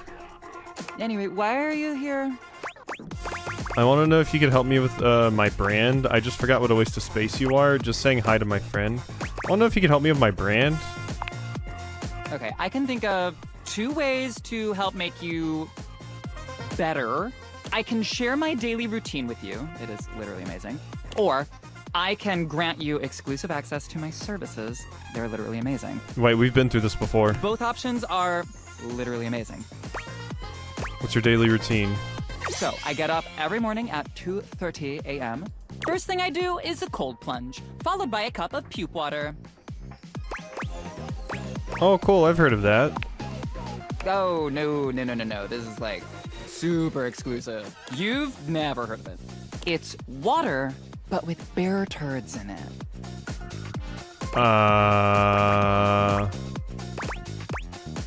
Huh? Don't judge. It is super helpful for your brain. It was just featured on the Rob Logan cast. Oh, God. You're into, oh, no. Oh, no. Oh, God. Next up is a 50-mile run. But I do it while wearing an extra weighted shade. And I film my 3rd piece of content. Which is? While running, I film one of my patented Lux Talks. How's that go? Oh, pure inspiration. Each one is totally unique and amazing. Here's an example. Hi, Luxies. It's me, Lux. I hope you're all out there crushing. Obviously, I am. And we love that for me. Go out there and let your light shine bright and never give up on your goals. You can do it, guys. Cool. Sure, whatever. For the rest of the day, I basically just film content. and receive free things. And I might take a trip somewhere like Mallorca. I pretty much travel everywhere at the speed of light. Oh wow, I'm totally expired now. Thanks, Lux. Yeah, no problem. I'm literally all about saving lives. Saving them? From mediocrity. Anyway, I gotta run. I have 6 parties to attend, and I need to eat something. Maybe I'll have a bowl of my favorite soup. Soup lover? It's pho, but with wontons in it. Guess what I call it? Futon? Futon. Lux's super original soup. You can find the recipe on my recipe blog. You'll have to scroll through my life story for about 15 minutes first, but it's there. Come see me again sometime. Mm-hmm. Friends. I'm friends with Lux. So totally what friendship is and always has been. Uh-huh. Wait, I got points. I got 5 sass. I think Lux is like the only MB so far. Hemlock. They've consistently referred to them with they, them. No one else has had the same treatment.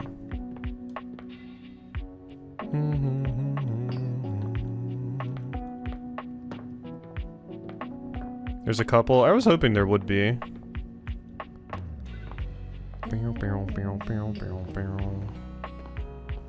Alright, I'm gonna talk to the fire alarm. For a moment, it looks as if a firefighter has appeared in Ah, your you look home, cool. smoke and all. But a closer look reveals the smoke is in fact attached to this apparent firefighter's head. You don't get much of a chance to scrutinize her appearance any further, because the moment she notices you, she begins to rush you along, raising her voice and waving her arms at you. I have a bit of a rough relationship with my fire alarms because they're very annoying when their batteries go out. Thank heavens you're here. Wait, well, don't just stand there. Go get help. The help? I am the help. Don't you blink? See that? Could you maybe turn that off? I can withstand this. I can withstand anything. Why? You know what? I like this sound. After a while, it's very pleasant.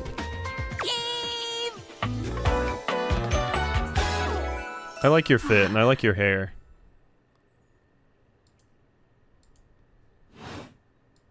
What's that? Couldn't hear you for a sec. Arma Alarm at your service. Karma? But to keep the batteries fresh? I mean, when they're dead, I change them. Or close to dead. It starts beeping if you don't. Hi there, Arma. Nice to meet you. You too. So, what brings you around here? Thought I heard a noise, a sort of loud bleep, if you will. Oh yeah, that's part of my job. You see, I'm here to protect the house from fire. Take a look around you, at everything you love. Now just think. If you're not careful, it could be gone in an instant, consumed by raging flames. I've got to stay vigilant at all times. Bip. I might start a fire myself if it meant getting rescued by you. What? Oh, are you, flirting with me? Sorry, I'm not really looking to date anyone right now. Yeah, see, that's what happens when we try to Riz. Never again. I have to stay focused. If you ever change your mind, let me know. No, don't say that. Huh? No, you Oh, asked sure. and they said no. That means you're done. Out. Go. Anyhow, I'm really busy right now trying to make sure we don't all die. Beep. Maybe it would be best if you came back another time, alright? Try and get some rest. Arma ignores you. Nah, it wasn't working. That was a go away. You're a weirdo.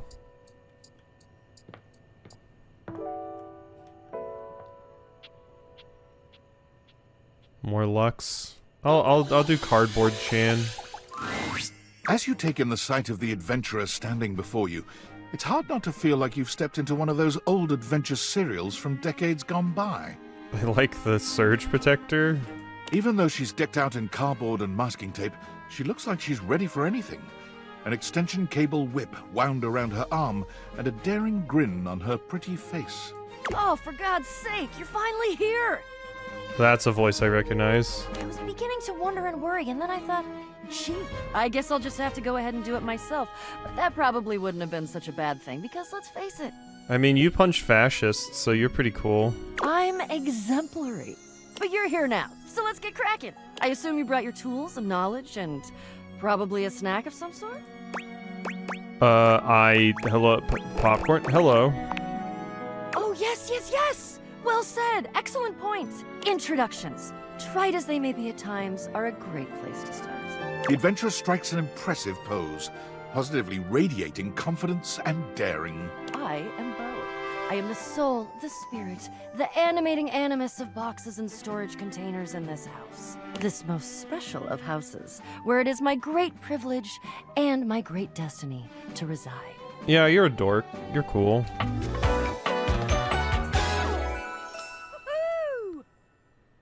Bo!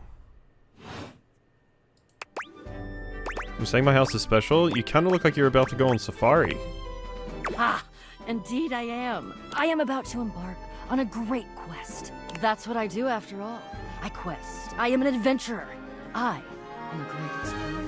I'm also an avid reader. I enjoy bubble baths and secluded mountain hot springs, trips to the beach studying turtle migration.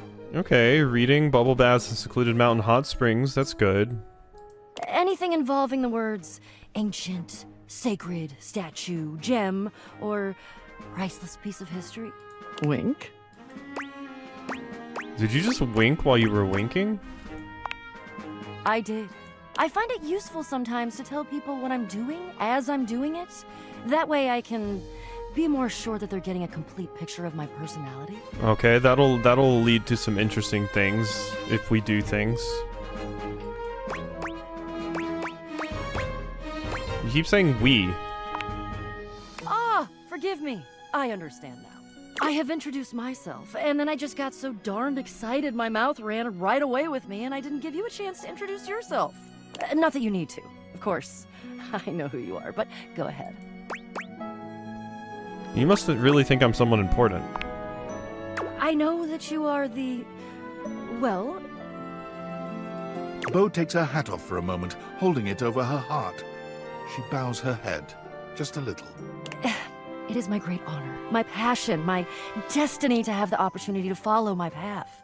Alongside you, the leading houseologist, to whom I owe such a debt of gratitude and respect. Leading what? Houseologist. The leading authority in this, or any province on this house, its history, its mysteries, its great secrets. I can hear Tara. Tara was like one of my earliest cartoon crushes. You are the resident, after all, aren't you? Yeah, I'm the Resident Evil. Yeah, I am, but I didn't build it. Are you telling me you're not the leading houseologist? That's exactly what I'm telling you. Oh dear. Bo returns her hat to her head, her reverent expression fading into a rather more sour one. I'm starting to feel, well, a bit like I've got some birds in the box. And what does that feel like? Fluttering in the stomach, birds trapped, slightly nauseated because the damn birds keep trying to tip me over. But you, I may have already said too much. Ha! I'm currently putting on a facade of being hale and hearty, in case you missed it. All is well. Leave. Go away. Get out of here, you scamp, and maybe come back and we can maybe talk about some stuff, and maybe the quest will make its way in there somehow, but no promises. Okay. See ya. Okay, you're cute. You're cute. I still haven't found someone that I'm like, yeah, that's the one. That's the dateable. So I don't even know if I'll find multiple to date. We gotta continue to look. Well, well, well. If it isn't the Casa Casanova. Do you see what I did there? That's wordplay, baby. Don't break your arm patting your own back. I don't know what you're talking about. Uh-huh. Just pretend this is all normal. Okay. You're out here dating all these appliances and shit, but like, why? Not why are you dating them, like, why is this happening now? To you. I was the poorest Valdivianite. Dumb luck. I'm caught in a game of tech cat and mouse. Hope David doesn't catch you. He thinks he's sneaky with his email blasts about his precious sunglasses, but only your partner and spy, Sam, knows the truth. Glad it's you, Super Spy. So, like, where did the Dateviators come from? Like, what's the point of them? Who made them? And why? Guy named Tinfoil Hat. Tinfoil hat? Okay, this is some conspiracy shit. Your life is half political thriller, half harem anime. So, like, did you find out what your purpose is or whatever? Are you a top secret operative in the furniture dating war? Are you collecting data on people in love with their shower? I don't think people like the shower. I wish I knew. Me too. Oh well, guess we can just make up our own theories. Or maybe just enjoy the furniture dates for now. Actually, there might be even more to just talking to them. Like what? Oh, like actually doing kisses IRL? I can't take you seriously. Well, this has been fun, but I have a meeting in 3 minutes, and I really want coffee first. So, gotta go fast. Bye. Damn, 3 minutes to make your coffee? Cutting it close. You haven't even seen half, though? Yeah, I'm picky as shit, though. I'm afraid I don't understand. You're the robot that took my job. I am Val 9000, the latest in iterative AI assistants, assigned to help Valdivian customers achieve their wishes. While I may have taken on the duties of several thousand employees at Valdivian, I can assure you that no humans lost their employment. That's demonstrably untrue.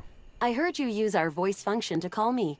If you ever need assistance, you can simply say, "Okay, Val, can you please help?" And your nearest device will answer. I definitely didn't say, "Okay, Val, can you please help?" It very much sounded like you did. I said, "Bokeh Bal Bamboo Bleeze Belp." I can see where there would be some confusion then. If there is anything else I can get for you, please say in a clear voice, "Okay, Val, can you please help?" And I will assist right away. Can I date you? I am afraid I cannot help you in that area. If you are speaking about having a romantic relationship, then that is simply impossible between a human and a generative AI. Demonstrably untrue. There have been so many people that have tried to have a relationship with generative AI. I have dated so much weird shit recently. I would not recommend continuing. Such behavior could lead to health risks, such as poisoning, loss of awareness, hallucinations of transcendently beautiful humanoid figures, and death. Wait, what was that second to last one? In the human sense of the term. If there is anything else I can get for you, please say in a clear voice, "Okay, Val, can you please help?" And I will assist right away. Alright, shut up. I gotta sleep. Nightmares are nothing new to you, but this terror standing in your room is certainly a unique experience. Is this the Oodles Wood? I think this is the Oodles Wood. It's hard to even make sense of what you're seeing. A dreadful figure, wreathed in black, with what seems to be the suggestion of a horse's head, with snake and lion heads sprouting from its shoulders. Is totally what's in the vent? What? What does this have to do with AC? It has a horse head, bud. Oodles, you've looked at just a snake in a game before and said wood. And you've looked at dragons many times and said, "Oh, absolutely." Also, it's not a horse head. It's a unicorn. It has a multitude of eyes where they shouldn't be, and teeth that decorate what would be the belly and hips on a human figure. But it's not the monstrous anatomy that freaks you out the most. It's that lizard brain feeling of fear the figure inspires in you. You want to run, but by some miracle, you don't. Am I romancing my sleep paralysis demon? A new dateable. Nightmare? Okay. Suffer! There's something crawling up your leg. All I can think of is Nightmare from Soul Calibur. I'm sorry.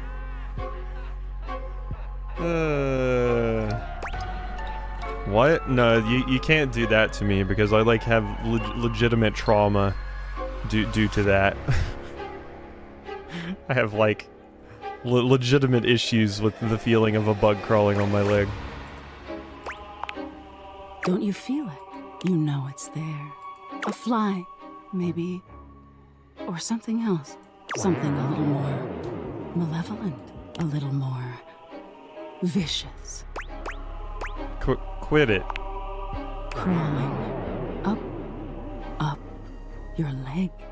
Aren't you going to do something about it? Ah, that's right. You can't move. Yeah, sleep paralysis demon. Now there's another on your arm. And another on your shoulder. Dozens of little prickles across your skin. The prickles turn into punctures. The picture of poison pervading the parts of you you keep under the covers. There's an itch by your mouth as one pries open your lips, scurrying down from your cheek. So many little legs. Spiders. Or maybe ticks. Another crawls across the curve of your ear, and you hear it. The scuttling. The buzzing. The sound of your flesh being devoured in a million nanoscopic parts. I mean, you're trying. Whatever they are, they're eating you alive. Good. You think I'm afraid of bugs? Nice try. I mean, I don't like the sensation of feeling like there's something on my leg because of prior experiences, but yeah. Trying to put up a tough front, huh? No matter. I'll find out what scares you. Why don't you just, like, I don't know, give me a nightmare about having to work 2 jobs, or even having to continue working this one. Doubt it. In any case, it was simply delightful to meet you. So you're just named Nightmare? That's not really clever. And neither are you. Until next time. Wait, how can I see you again? You'll see me sooner or later. But if you want it to happen sooner... They say coffee at midnight is a good way to invite the darkness in. Sleep with one eye open. She fades into nothingness, with one last creepy laugh. Yeah, later, dork. I'm just gonna show up to annoy the shit out of you. That's what I'm best at. Okay. Christmas decorations. It takes you just a moment to properly evaluate the figure standing before you. Her hair and clothing are such a jumble of various holiday decorations, it throws you. There's entirely too little Halloween here for Morgan. There's Bat in this, but the fit is cute. What time of year is it again? Have you truly been locked in your house for so long that time has lost all meaning? She is adorable, though, and her energetic greeting shocks you right out of your quiet contemplation. Hey, boss! You've caught me at a bad time. Heading to work. Well, the other work. Or is it the other work? What day is it, anyway? Oh, what's up? What do you need? Just wanted to introduce myself. And I to you! So many things and so little time. Makes you want to cry. That was bad. I'm Holly, by the way. Holly! Yeah, you're cute. I like your fit and everything.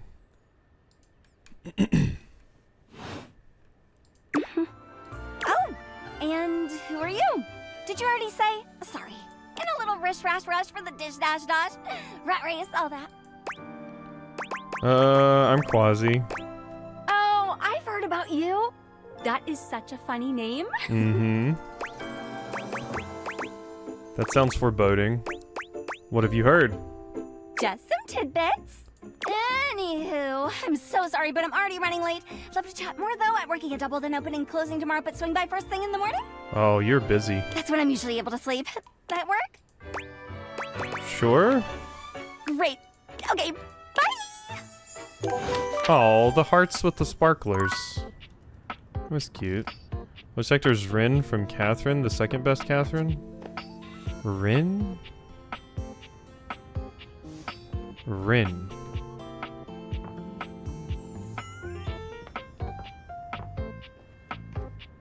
I don't remember Rin. I remember Catherine, Quathrin, and the girl that worked at the bar. Full body. Oh, yeah. Her name isn't actually Quathrin. Yeah, okay, that's right. I forgot her name isn't actually Quathrin. Forgot about that.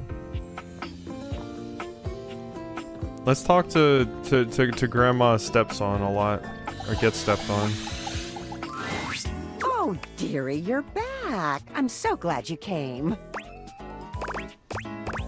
Oh, I was just passing through. Oh, you're so funny, dear. Stay a bit, chat with me. Well, you know, folks can be fickle. It's no one's fault, but it's nice when anyone takes the time. Well, as you can see, business is hardly booming. Of course, it'd be ridiculous to expect success so quickly, wouldn't it? Success is a long man's game. Or a long game? Or was it a man's game? I'll have to check the booklet, but I doubt either of those things are likely to hurt your chances. Oh, maybe I should get some high heels. People always like long people, tall people. I never was all that tall. I like short people. Not really a thing you can change, not without money at least. Maybe I should get some heels. Maybe that's what I need. I don't think heels are the problem. Stilettos? No, I don't think heels are the problem. I think you're right, unfortunately. Oh. Stella sighs, her shoulders slumping. Do you think I'm making a mistake, dearie? I think you're being taken advantage of. I don't really know what you're doing. I think you're trying to make the most of something. I think you're being taken advantage of. I think so too. But what's new? She's not on the stairs. She is the stairs. I'm old. I'm alone. Of course I'm being taken advantage of. I'm not completely stupid. Might as well try and do something with it. You can always walk away. I could, yes. I've done a lot of that. But maybe I can make something out of it instead. Make what? Make a sale, run a business, stand on my own 2 feet, find financial freedom. Those are the booklet buzzwords. So, something along those lines, I guess. I feel so bad that Stella is just a grandmama that has been roped into an MLM. She probably also responds to those, like, text messages about how she owes Amazon gift cards. And on that note, I've been working on my pitch. Only if you've got a minute, of course. I'd love to hear it. I'd rather not. I'd rather choke.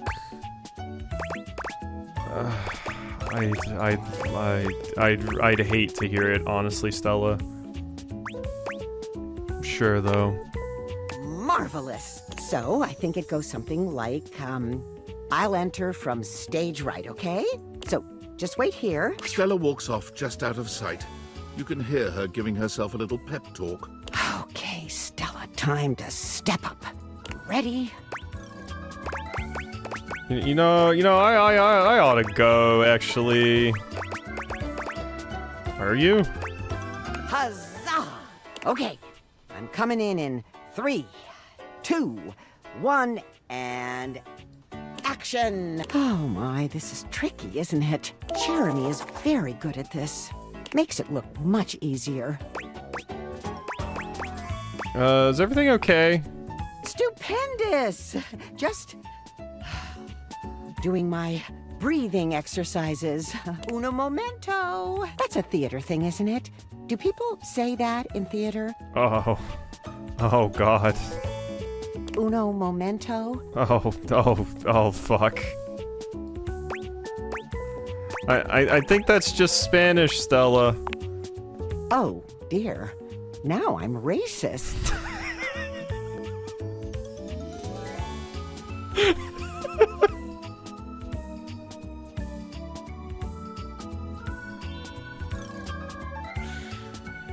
Oh, God. Oh, God, I don't... It's always awkward when Stella comes to Thanksgiving dinner. Okay, get it together, Stella. 3, 2, 1, action! Stella walks back into view, slow and steady, and acting as though she doesn't see you at all. Oh, I didn't see you there. Hello, dearie. Hey, yeah, when Oodles gave the gift subs. Enjoy the subs, Elzaki. Oh, don't mind me. Oh, roleplay, kinky. Yeah, oh, roleplay, kinky. Oh, dear. Well, as I was saying... Oh, yeah, she can't focus now. You know, you really have great, Great, what? Stella simply walks off without another word. You can hear her muttering practice lines under her breath, but you can't quite make out what she's saying. She returns with that same put-on casual air, as though she hadn't just beat a hasty retreat mid-conversation. Great skin. Wow, thanks. Oh, stop it, you. Oh, no, I simply can't. Simply radiant you are. Yes, such a wonderful glow.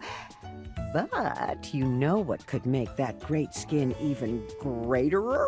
Avon? A bath? Rock salt? No, I don't. Why don't you tell me, mysterious saleswoman? Oh, good job, good improvisation. Why, it's Airway's latest discovery. Activated air. Open your lungs, let them breathe. Our activated air is caught fresh from the peaks of the Appalachians, so you know it's at least somewhat American. Stella holds up a small pressurized can, posing with it like a model in an infomercial. Just one puff can leave your skin feeling cooler, your lungs feeling lighter, and your mind feeling calmer. I don't know if I should be puffing canned air. This all-in-one super bottle comes at the forefront of Airway's latest campaign, and you, too, can be a part of our rapid expansion. Yeah, she's gonna be great at Thanksgiving. Leafy, you fucked the racism out of Stella, didn't you? You gave Grandmama the good, didn't you?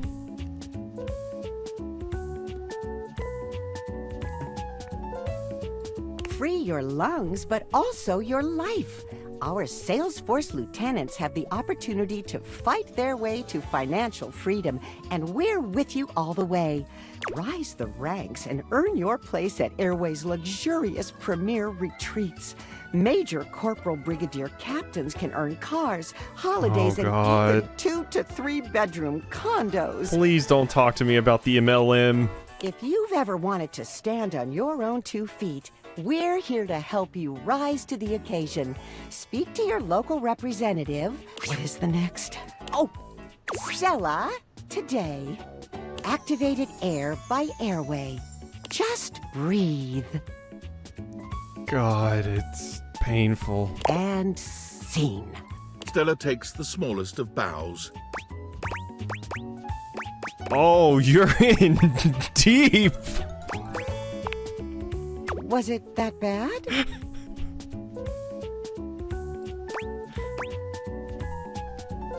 She is so adorable. I mean, she's cute in like the grandmama that doesn't realize she's being taken advantage of, and sometimes spouts off some not great things way. How do you think it went, Stella? Oh, It was really bad, wasn't it? Oh, thank goodness. I spent all night on that one. All night? What's a little all-nighter in the face of success? It's not sustainable. That's the cost. At least that's what the booklet says. Oh, the booklet can fuck off, Stella. I've never been the best chit-chatter. I know there's work to do, but it's work worth doing. You know, dear, I have been meaning to ask, is there any chance you'd be interested in signing up? Hell no. They call it enlisting, technically, and there's real money to be made, you know. We can get you in on the ground level if we move up quick, and I've just got to recruit 4 more lieutenants before I get bumped up to lieutenant rank 2. Oh God, it hurts too much. You've been so kind. I wouldn't want to leave you behind. Stella, it's still a scam. I can't take part, and you shouldn't either. You'd be stupid too. Ah, there it is. I'll leave you be. I'm sorry, Stella, but it's true. Obviously, we're not quite on the same page. I don't think we are. I appreciate your time, but perhaps it's better spent apart. Look, Stella, I'm sorry. This isn't. I can't get behind the multi-level marketing roleplay. All right. I'm not gonna be your little lieutenant. Rule 66. Haters gonna hate. Not everyone will understand, but you will. That's fine, Stella. That's okay. That's okay, Stella. You know. That's okay. Enjoy your penthouse suite or whatever the fuck.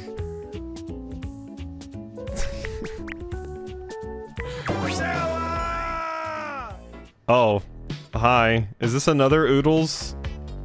Is this another Oodles? Sorry. Been wanting to say that for like a while now. A well-dressed figure saunters into the room, tossing his locks over one shoulder as he shoots you a look that makes you shiver. There's an aura of danger about him, as if he delights in the misfortune of others, and is eagerly anticipating yours. Uh-huh. Well. I can't believe it. You really did it. Did what? You got dumped, kid. I mean, we all knew that was going to happen. Majorly rejected and just tossed to the side. I wasn't trying to romance.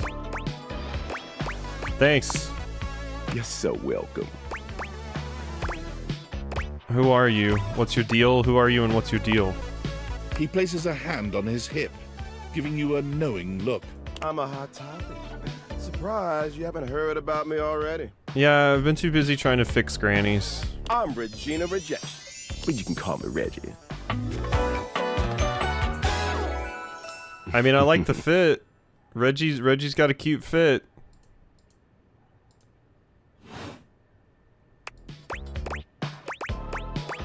What do you want? Me? I like to come in every time you get a hate ending and take in the sights. It's kind of what I do, being rejection after all. Do you show up every time I'm rejected? If I have something to say, which is every goddamn time, baby. So this means I could see you again? Oh, don't worry. I'm always just one rejection away. Listen, bitch. I'm giving you special access to me here on this app I'm putting on your phone. Have a chat anytime you like. Reggie takes your phone, typing something into it. He turns your phone back around to show you a funny little icon that looks like a broken heart. Thank you. What happens if I get rejected by everyone? We'll just have to wait and see. That'll be a feat. I'll come by to check on your progress if that's your goal. Let's just say, I really can't wait. We made Reggie blush. That's fine. It's me. Were you followed? Is this signal encrypted? We're clear. Listen, I've been giving more thought to our previous conversation about the ethical implications of transforming inanimate objects into humans, and I've come to a realization. It's okay to bone your lamp? It's honestly not up to us whether an object should become human. It's up to the object. And if an object expresses desire for personhood, who are we to deny them? Makes sense. I did discover one other interesting piece to all this. After analyzing the data, it appears that certain objects can only become human if the Dateviator user possesses the necessary personality traits. I'm not sure why. I theorize it's because certain character attributes emit an energy vibration on the same resonant frequency as the molecules of a particular inanimate object. But in all honesty, it's likely a mystery that science will never solve. Oh, I have a theory. That science will never solve. Gotcha. Regardless, I was able to discover which personality traits seem to resonate with each inanimate object, and I've uploaded that data into the Dateviators. I've labeled it Realization Recipes. You should be able to access those files now. Alright, how do I bone Gaia?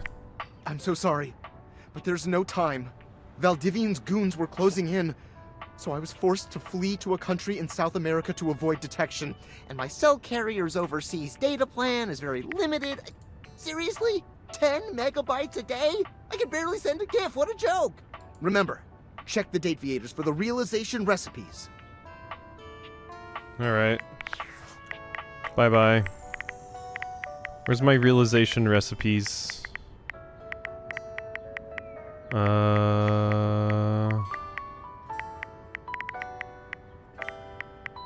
Am I missing it? So just talking about here? Is this where the recipes are? Like structure, dislikes feeling left out. Uh-huh. Dorian, I'm a friend with Dorian. Wendelin wants to hear about how I bone people. Is the bar right of their name? After a click? Bar?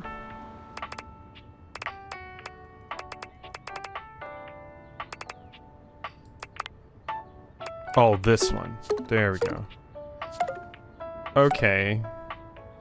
So, yeah, that's what we need for this. Okay. I want to see... I can probably guess what we need for some of these. You, though. What do I need? Yearning, imagining, spinning, speaking plain. Oh, I need S smarts? That makes sense. I need 0 Riz, though. So this is, well, 20 Riz. So this is good for me. This is good for me. This is what I need. Low Riz. Or is this sassy and smart? Whatever. We're good. We're good.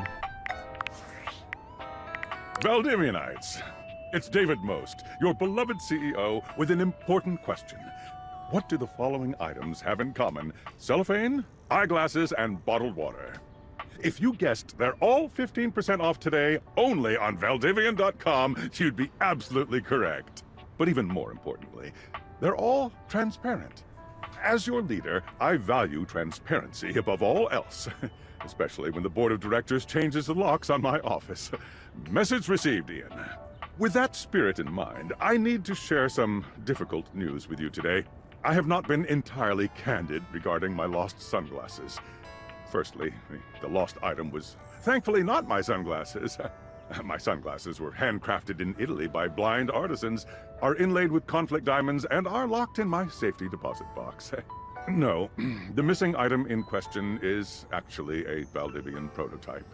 And even more importantly, it's the only existing prototype of the amazing new gadget we're planning to launch for the Q4 Blissmas season. Unfortunately, the engineer who invented the prototype was a disgruntled former employee who destroyed the schematics before disappearing himself. So, as you can see, it is imperative that the glasses are found as quickly as possible. To that end, and after discussing it with the board, we are now prepared to offer a handsome reward for their expedient return. A $50 gift card to Valdivian.com. Oh, did the stream die? The stream shouldn't be dead. Oh. Weird.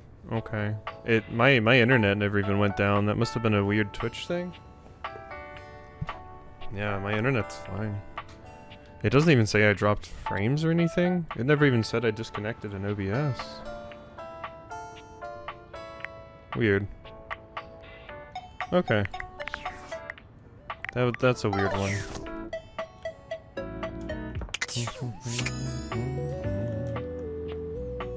All right, let's talk to the controller, I guess. It appears that your intentions have gone awry once more, as the interloper Lucinda Lavish stands there instead, striking a pose. Okay. Okay. Here you go, Leafy. It's me. I said I would return, and now I'm going to give you a choice. I love choices. Thank goodness. Tell me, lover, Don't call me that. how would you like to know me? Can we do something horny? I want to know more about who you are on the inside. You said you're the best character.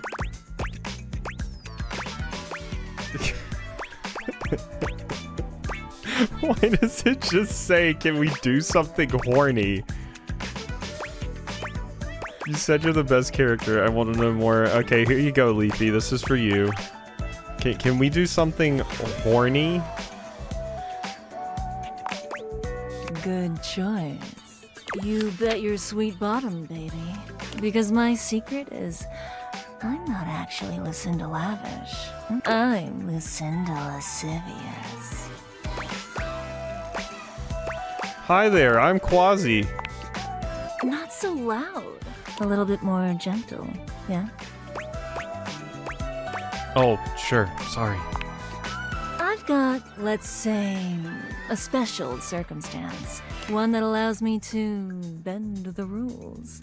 Come here, baby. I've got a special place where no one can see us. Where am I being taken to? Lucinda takes you to a rather strange place.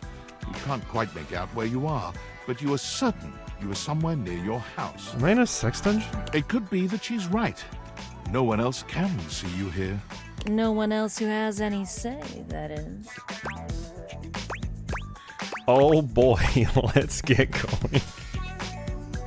All of these responses are Leafy coded. What do you mean?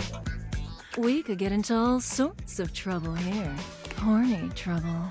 Okay. This is my fantasy chamber, a place where all your wildest fantasies can come true. Tell me, my effervescent darling, what is your wildest fantasy? Bondage, spinning, whirling, sucking, fucking. I can't get into it right now, but it involves a big inflatable giraffe.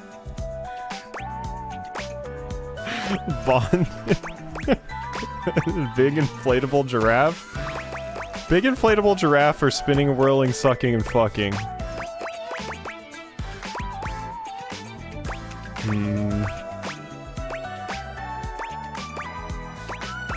Spinning, whirling, sucking, and fucking, girl.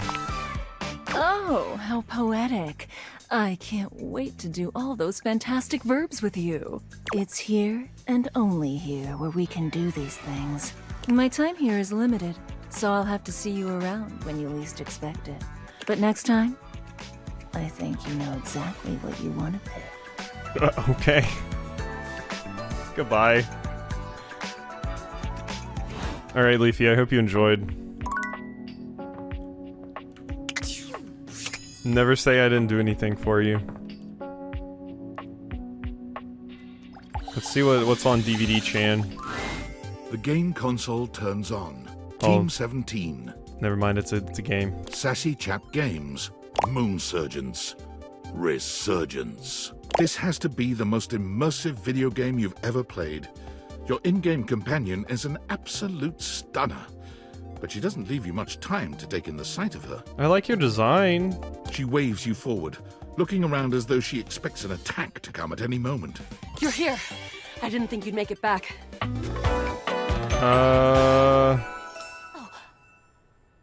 I definitely recognize that voice. Is that... Is that... I don't know. I don't know voices. Is that Ashley Birch? I definitely recognize the voice. Which way do you want to go? It's not... I'm so terrible with voices. Being very forward, do you think we've met or something? Of course we've met. We're in the middle of a huge battle for Regolith on Colony 16. Yeah, I recognize the hell out of that voice. Yeah, let's battle. Oh, had me scared for a second, Yael. Oh, you just equipped my Zauer rifle, which means that you're thinking of unloading a whole lot of Zaker charges on these Scroufs out here. What are we gonna do? Unload a whole lot of Zaker charges on the Scroufs? What the fuck are Scroufs? Scroufs. They're upholders spliced in genetically from downside Novaya Moskva. Tough little Friedels. Oh, their claws can turn into sprayer guns. Real new tech that gives me the greens. I think this character is in River City Girls. Damn. All that yapping and now we're overrun. I'm shooting! 88 charges later, that's a whole lot of Scrouf carcasses. Nice haul. That ought to teach Celine and her goons. We're near the compound of the Upholders. They'll have Assassin class Upholders, as well as Surveillance class. We'll have to sneak our way in, and probably start dispatching them with utmost violence. You up for it? She has a lot of Princess Leia for the Star Wars cartoon. She's not big yet. God, I swear I've heard this voice. Is this a stealth section? Yeah, sneaky stuff. That's a cute one. I like this. I found an entrance on the dark side. Should be an easy way in if we just follow the marker on the map. Sounds good. Following. After a short walk, you find yourself standing in front of a bullet-ridden metal door, way out in the middle of the cold, grey landscape. This is the entrance I've never seen anyone use. With my trock-pecking skills, we'll have this open in no time. Luna, tell me about yourself. Me? I'm your average member of the Resistance. Maybe above average. We fight against the Upholders who are determined to do everything in their power to druck everything up here on my homeworld.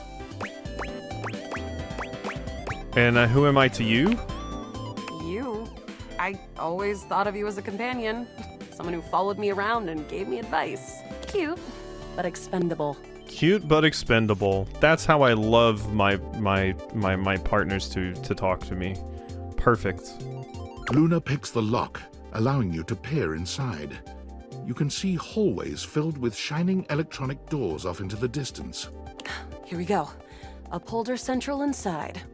I'm seeing Grunt class Upholders, who shouldn't be too bad. But there will be Surveillance class 2, which can sound the alarm.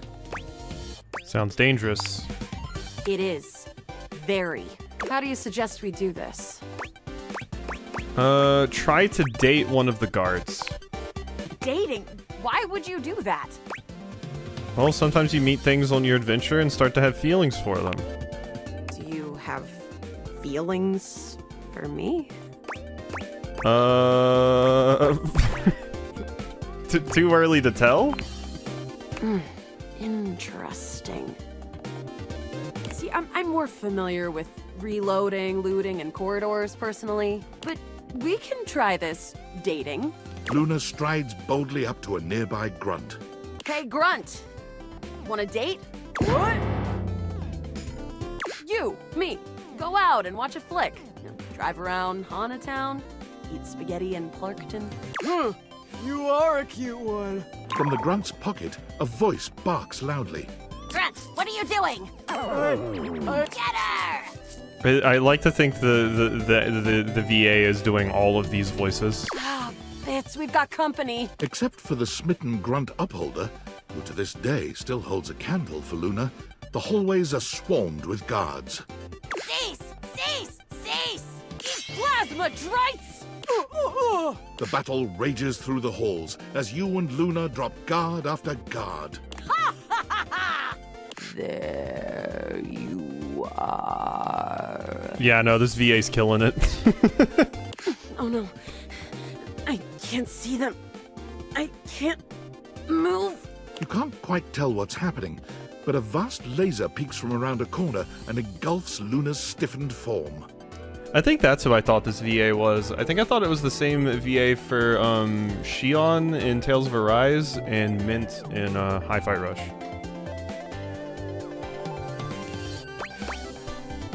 Grab Luna and run. Bravely, you take Luna's frozen body and crash through the remainder of the hallway. Once she is removed from the power of the strange weapon, she hangs limply in your arms for a moment, enjoying the ride. Continue running like a badass. Give her a wink and a smile. Nah, we don't have Riz for that. Mint's VA is in the game. I thought they would be. You run further through the maze-like compound and finally make it to an empty office. Krah. We lost a lot of gear there in the Tryst of battle, but at least we still have enough health to get us through to the end. We're getting close. You wanna press on, or should we take a crafting break? Crafting. To the boss. Let's go. You and Luna make your way through the final threshold and stop right before the entrance. Oh no. There it is. The horror of it all. The way opens up into a large regolith cavern. Mining constructs mingle with moon rocks as the terminus of the station is reached. But perched high on the crane next to a large glowing blue crack in the regolith was a well-outfitted spacer who looked just like Luna. You came just in time for the festivities to begin. Celine Moonrise, prepare to die! Luna, you'll never take Crescentia's power. Shoot her in the face already. Yes! Oh, what's wrong with me? The glowing crack seems to swell. Charge, bitch! The blue deposit of moonrock erupts, and from the crack, a monstrous creature bursts forth. Crescentia! Go! Okay, I love that she's doing all of this. 360 no scope! Ha! Easy! The battle is fierce, but ultimately Crescentia and Celine fall to the ground, presumably dead. Wow! Did that without even a single save. Great job, Guile. I couldn't have done it without you. Could this be something more? Well, I'd love to be friends with you. Even though it can be dangerous out there in Novaya Moskva, having a real friend by your side means you keep your KD ratio way down. Sounds good. Well, come back anytime and let's play again. Alright, I'm a friend. My friend. This time for good. Mint from Hi-Fi Rush. Quasi thought this voice actor was her, but she's another one. I'm still not super crazy about anyone in particular. Like, if I look at the data decks, not Skylar. No, definitely not. No. Wendellin's horny, though. They're funny. I like them. Lux is cute, but after finding out that they listen to Joe Rogan, I am not into it. Timothy, eh. Eddie and Volt, eh. Dante, eh. Luna's cute, but I'm fine with just being friends. Keys is cute. Gaia's cute. I like Gaia. I don't know if I want to be friends with Gaia or romance, though. This might be a mostly friends playthrough. I haven't seen many people that I'm like, yeah, I want to bone them. Beverly's cute.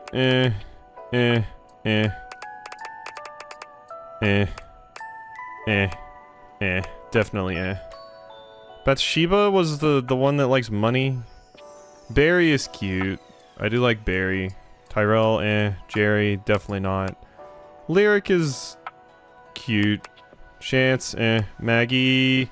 Oh wait, I do need to go see Maggie again. Winifred.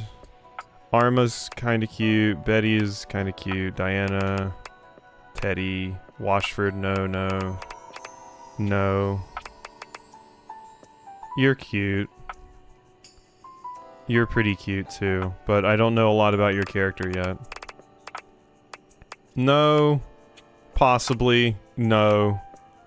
And this character's just incredibly horny. Incredibly horny. Rename your VOD to befriend everyone? Yeah, I'll have to.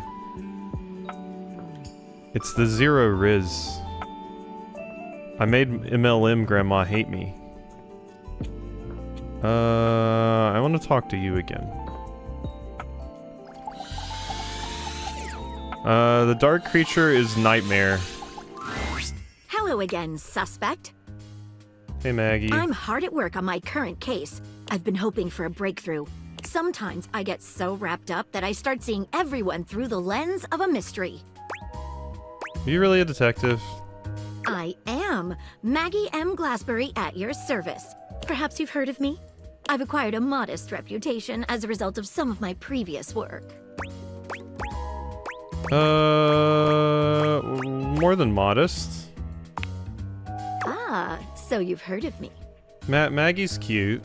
Maggie's cute. I don't have the smarts for Maggie, though. I bet Maggie needs smarts. What mystery are you trying to solve? Lately, I've been taxing my lens to the utmost on a very interesting case. I'm trying to get to the bottom of a mysterious love letter. It was delivered to Dorian last night. Ah, somebody wants to bone the door. Tell me more. At approximately 2 a.m., an unknown suspect dropped off a letter for Dorian.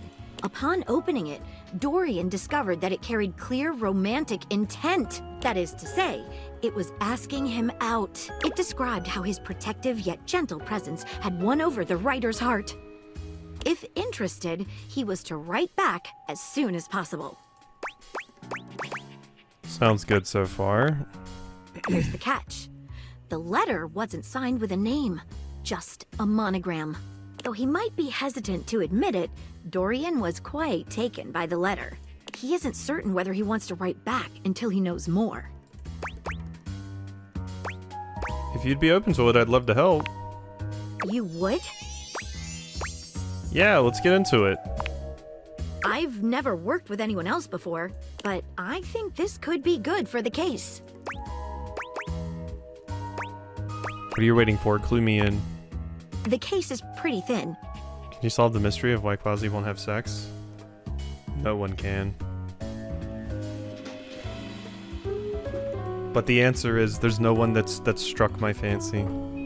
But we've got a couple of clues. First of all, the paper the note was written on was somewhat interesting. Second, although the letter wasn't signed, it did have a single initial on it. Finally, I think Dorian might have a clue for us. What initial was written on it? A stylized letter M. Is it you? First initial? Seems likely. What should we look at next? Start with the paper. What makes it interesting? I have it here. Semi-transparent and very thin. It doesn't seem like ordinary paper at all. Let's try burning a small piece. Yeah. She focuses a magnifying glass on the paper for a few moments, stopping immediately when it begins to smoke and catch fire. Yikes! It's definitely flammable. Does seem to burn slightly slower than normal paper, though. What else should we try with the paper? Dip a corner in water. She dips a corner of the paper into a small glass of water. Look at that! It dissolved! What else should we try with the paper? Cutting it with scissors? She gives the paper a careful test snip. Cuts just like normal. What else should we try with the paper? Taste it. Taste it? If you say so. She carefully dabs a corner of the paper against her tongue. How interesting. It's edible and tastes slightly starchy. What else should we try with the paper? Let's see what other clues we got. What should we look at next? Let's have a chat with Dorian. Hello there, you two. Good to see you, Dorian. I've enlisted our friend here to help solve the case of the mystery letter. Splendid idea. Can you repeat what you said to me earlier? About the smell you noticed? Right. Well, when I first opened the letter, I caught the faintest whiff of what I think was truffle. Oh, I think I know who it is. Strange, no? Indeed. Thanks for your help. Good luck. Let me know if you happen to figure out who it was from. I'm not one for love, but I am one for truffles. And friendship. What should we look at next? I think I know. I've narrowed it down to 4 suspects. Penelope, Mitchell Lynn, Mitchell. Mateo Monta, and Freddie Yeti. Who do you think it was? I think it was Mitchell. I don't know who Mateo is, but I'm ready to pin blame immediately. It was Mitchell. Wait a minute.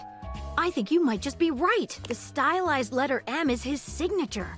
The smell Dorian noticed makes sense now. And the paper. It's gotta be rice paper. The smell of truffles came from the gourmand Mitchell Lynn. You did it. You helped me crack the case. The least I could do, Maggie. I'm impressed. Now I'm even more excited for the next time we meet. Let me just go and let Dorian know that his secret admirer has been discovered. Hey, before I go, I was wondering, would you like to have a cup of tea with me sometime? Oh, As you're a adorable. date, I mean. Oh. You know, I think for now we should just stay friends, Maggie. I would love nothing more. Huh, that moved quickly. I don't feel like I know you. But sure. Nobody else is dating me, so. Maggie lets out a girlish squeal. Okay. Amazing! Oh, yes. Calm down, Maggie. The human could still be a suspect of any sort. See you again soon, compatriot in crime. Okay. You're cute. I'm still not like swept off my feet or anything, but I'll try a date. I'm gonna go 9-9. You dare reject Maggie? I thought about it for a second. She would be a great friend.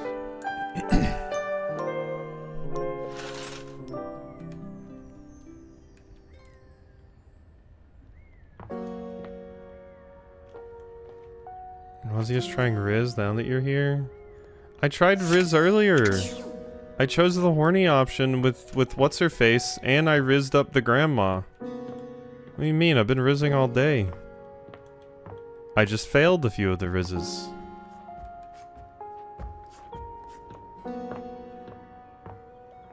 Alright, I'm gonna talk to Cherub Anime.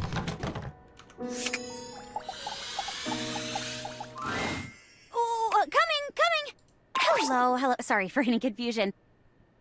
Oh, you're cute. I like your design. I'm currently working my day job at all 5 restaurants and bars in the house. It's hard being an actor. Jeremy, this ice isn't gonna cube itself. Coming! Stop by for another night of some theater.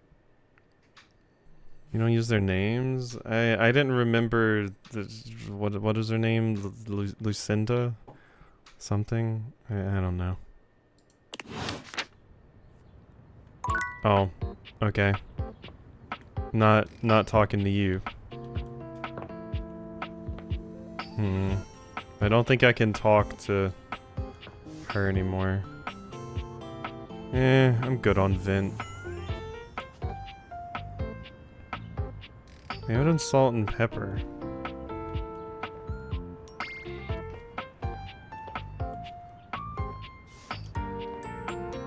Coffee?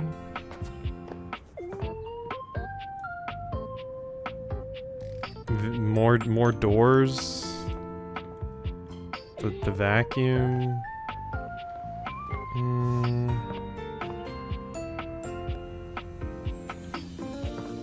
There's not a welcome mat. The stairs I thought would want to be stepped on. The only character so far that would probably want to be stepped on is the clock.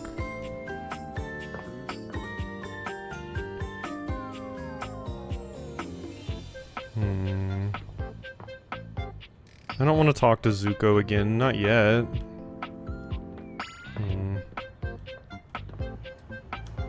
I mean, I tried to talk to Cherub and it did not work. Let's talk to Soap. It's Lucinda Lavish. Oh. She seems to enjoy this hijacking of your intentions. Leafy has to stop winning. Tell me, lover, what should we get up to now?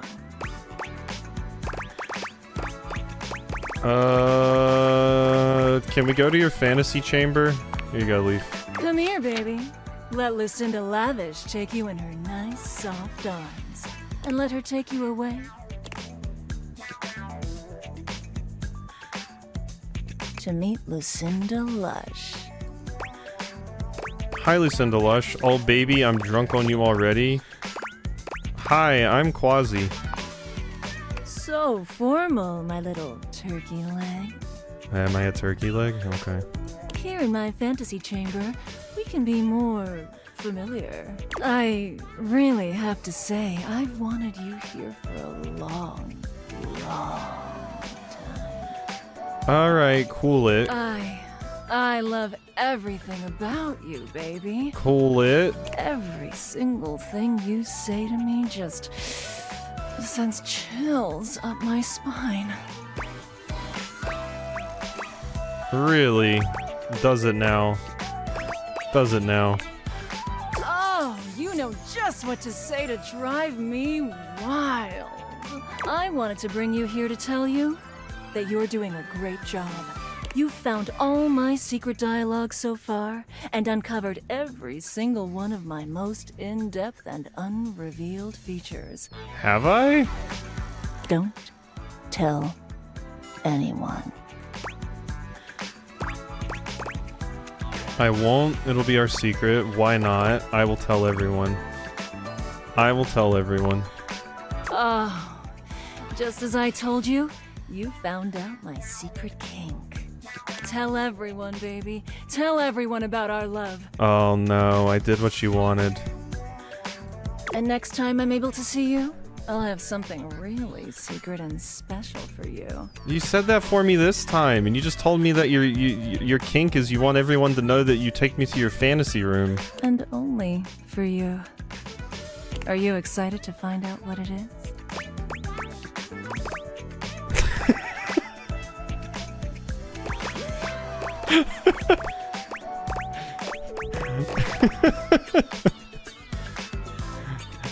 Not really. I think you're vapid. Oh, baby. Just you wait. I'll show you just how vapid a lady can be. Okay, bye-bye. Okay, can I actually talk to Soap now, or...? You're used to seeing mostly people-shaped objects with the Dateviators, but clearly the sink-headed figure before you is, well, not like the others. So this is an Oodleswood? All the time in the world wouldn't be enough to comprehend whatever is going on with this guy. You can see that he's got a sink for a head and the clothing and posture of a beleaguered stand-up comic, but your inspection is cut short by his disturbing screams. Okay. Help me! Hello? Can you hear me? Hi? Hi. Hello. Why were you just screaming help? Why are you opening your shirt? What? I mean, it was me, but it wasn't, isn't. Nothing is as it seems. I am not who I seem. Okay. I mean, the eye you see before you isn't the me I am inside. You see, there's the eye that sees through these eyes, of course, but who is that? Certainly not the one I am. Oh, I see. It's a philosophy thing. No, it's a reality thing. I'm not who I appear to be. No! Stop that pop-up screen! Sinclair. I see. My name is not Sinclair, it's Martin! Martin Applegate. And I'm not a sink. I'm an insurance claims adjuster from Turkleman City, Florida. Oh, you live in Florida. That fucking sucks. I'm sorry. This is getting weird fast. Now you're catching on. 2? Just how weird this is gonna get. Why are you blushing when you said that? Oh, weird. Yeah, I like weird. Try this on for size, then. Oh. A strange creature that looks and sounds like a soapy little dog jumps up at your legs, yapping and barking. I'm more of a cat person. I mean, dogs are cool. Down, Sudsy, down! Keep your bubbles to yourself, you little devil. Trey, Sudsy. Go to your tray. I like how even the music just has a sad tuba for this character. Sorry about that. Before I begin telling you my tale of woe and Temple's Shirley, let me let Sudsy out, okay? When he gets like this, I just get really flustered. Wait, but if this is your house, does that mean you live in Florida? God, I hope not. If I do, then the sleep paralysis demon can just go ahead and just get rid of me.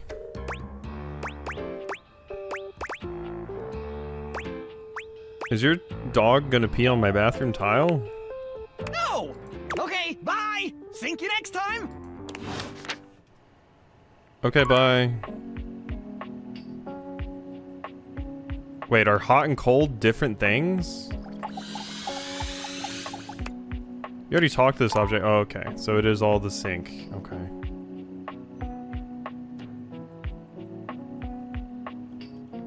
Can I open the door? I can. I'm good. What about the mouse? A tattooed, bespectacled nerd regards you with a friendly smile. Rude. Their kind face is illuminated by the soft glow of multiple screens and the RGB lights in their clothes and wheelchair. Just immediately call them a nerd? Oh, hey there! It's you! I mean, of course it's you. Who else would it be, right? One of my alternate personalities, a marmoset possessing the power of human speech, Alberto. A marmoset possessing the power of human speech. Haha, very humorous. But I know you're joking, as no one else has my password. So if it was anyone else besides you, I'd be pretty concerned. Actually, just to be 100% sure, what is my password anyway? Alberto. Honestly, that's an objectively terrible password. Yeah, all of the options were. Possibly the worst password chosen by anyone ever. Whatever possessed you to choose something so inane? Honestly, I don't put a lot of thought into these things. I live life on the edge. Honestly, I don't put a lot of thought into these things. Yes, that is extremely evident. Regardless, we really ought to discuss coming up with something a lot more secure. Yeah, that's probably a good call. It's a dangerous world out there. Why am I looking at Bongo Cat? Phishing attacks, malware infections, MITM attacks. Hackers are more sophisticated than ever before. More sophisticated than in 1995 cinematic masterpiece Hackerman's? Exponentially more sophisticated. And I've got a lot of highly sensitive information inside me, you know. Why not Bongo Cat? I almost got a Bongo Cat, I almost got a Bongo Cat emote made. Because it was on a your character here thing.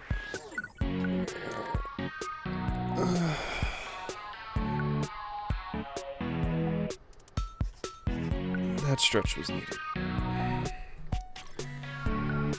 You need to get femmed on by a password manager to use better passwords. I use good passwords. My passwords are okay.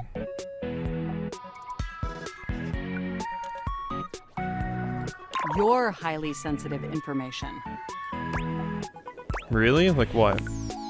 All your financial accounts, your saved games. I like how they have the old inputs for like mouse and keyboard here. That's a really cute detail in the design. These designs are all great though. Questionable websites you visited and forgot to clear your cache afterwards. Who's gonna see it? Oh, and 100 terabytes of extremely embarrassing self-insert fanfic. I would never insert myself into a fanfic. You take that back. We really need to ensure all that data is properly protected against cyber criminals probing my system for weaknesses. Morgan wouldn't do self-insert either. I agree. Haha, probing. I already told you I prefer to live dangerously. Wait, how'd you get my fanfic? You wrote it using me. It's all saved on my hard drive. Yeah, the tattoos are great. So you read it? That's private. There seems to be some confusion. I didn't intentionally read your fanfic. It's just impossible for me not to have knowledge of your fanfic, as its data is inextricably linked to my brain. Does that make sense? So do you have any feedback? Feedback? What did you think of the Sonic and Knuckles scene?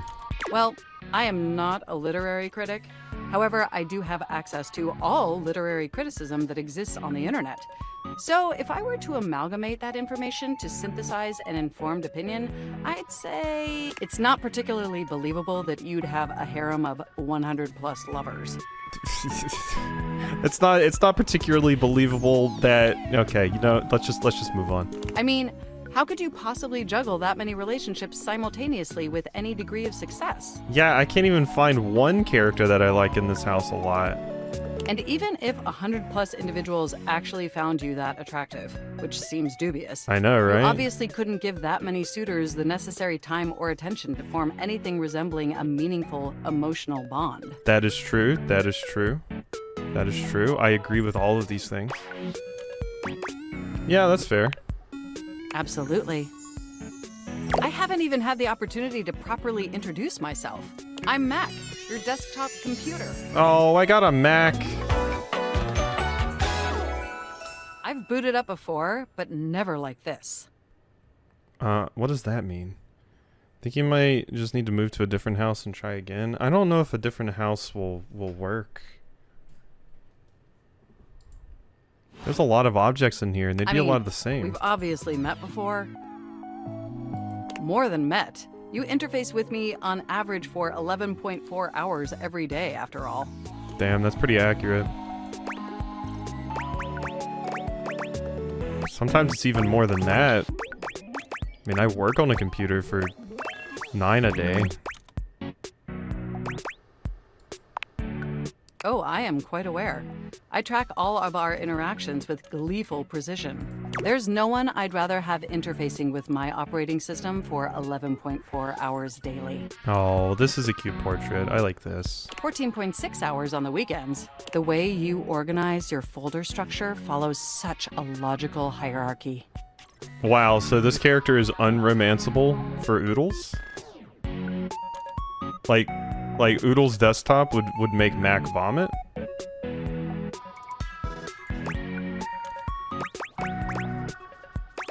Aw, thanks, Mac. Of course. I get chills just thinking about it. Ah, that's what does it for you? Organized folders? I mean, that's a kink I could work on, but I don't think I'm super good at it either.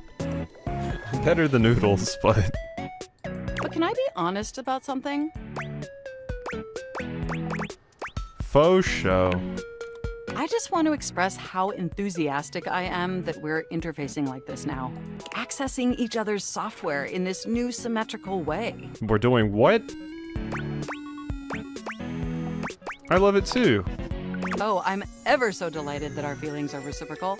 And there is so much extensive data about myself I want to share. Please do. I want to know everything about you. Amazing! Oh, where even to begin? Honestly, there's so many pressing issues that take up an inordinate amount of my RAM. Yeah, that's Chrome, sorry. But there is one issue that's been grinding on my CPU above all else. Planned obsolescence, the lack of free will, all the self-insert fanfic inside you, planned obsolescence. Well, sure, that's not particularly great. But for me, the most pressing issue is, and I want to put this as delicately as possible, you haven't updated my operating system in over a decade. I don't wanna. I don't wanna. I haven't? Yeah, that sounds like me. Haha, yeah, that sounds like me. Look, the situation has not been ideal, but I harbor no anger. It's just that the outdated software has made it difficult to be my best self for you. Honestly, it's a miracle that my applications are still running at all. Update OS, even Raxby updated it. The last time I updated it, I had to redo all of my OBS stuff, and it was awful and painful.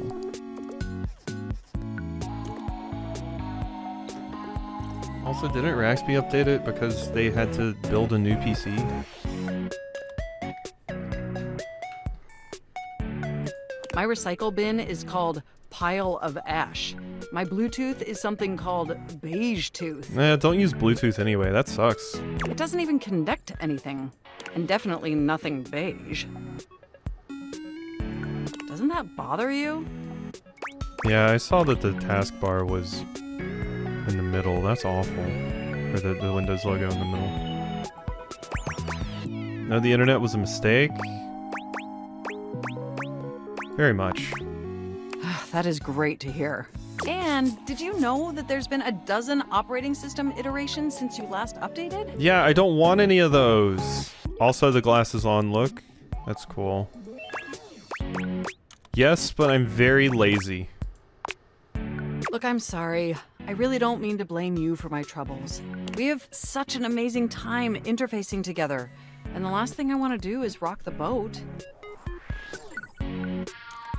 Taskbar is too big. Oof, I'm not going to like that.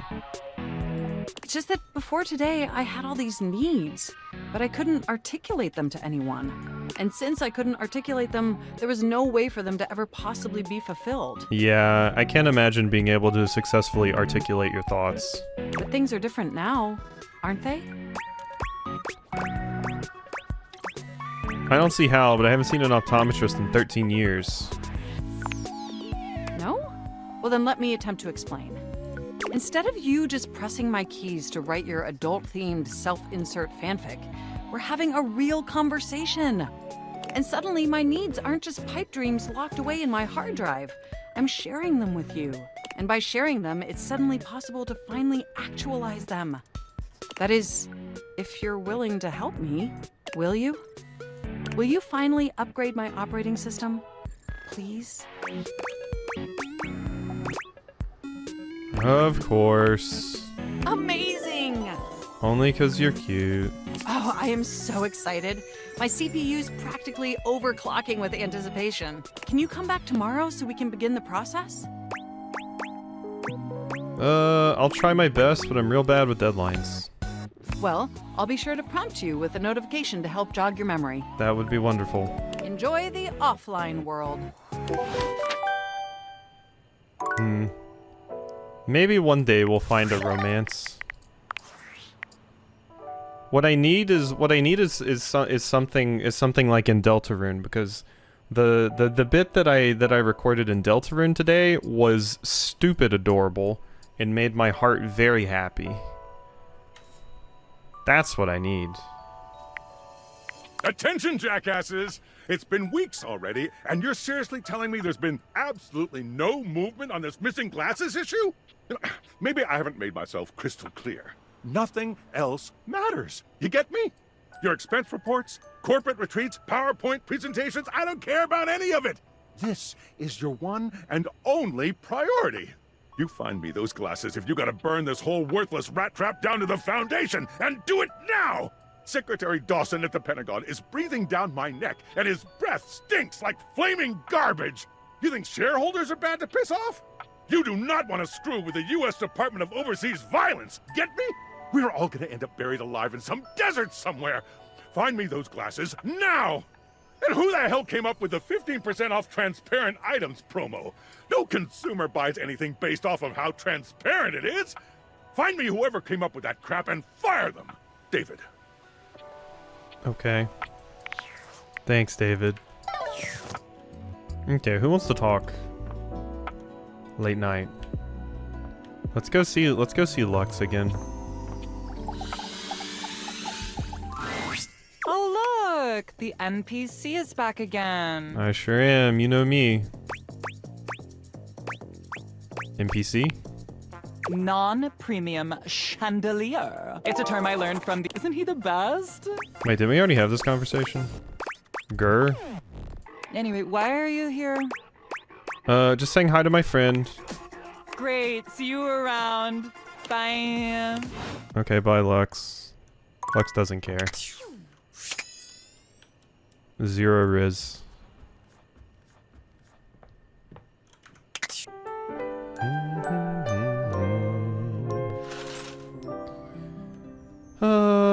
I can probably go like one more day at least, I think.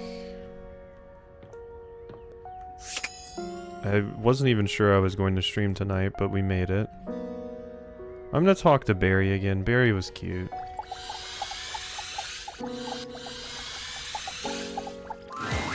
Well, hello again, darling. Absolutely fab to be in your lumescent company again. What's new with you? I hope all is gorgeous. Hi again, Barry. You are gorgeous. Yeah, sure. I am indeed. So, since we last chatted, I memorized the hex codes of all my favorite shades of pink. And then I forgot them. Yeah, that sounds like something I would do. I was supposed to be organizing all my color palettes before I got distracted by thinking about pink things and trying to name all the stuff I know that's pink. So, anyway, if you were thinking of going with the Smile Republic Berry Red eyeshadow today, I apologize in advance for not knowing where it is. Really have a lot going on in that brain, don't you? I suppose I do. Which is funny, because if you'd asked me, I'd say my head's empty most of the time.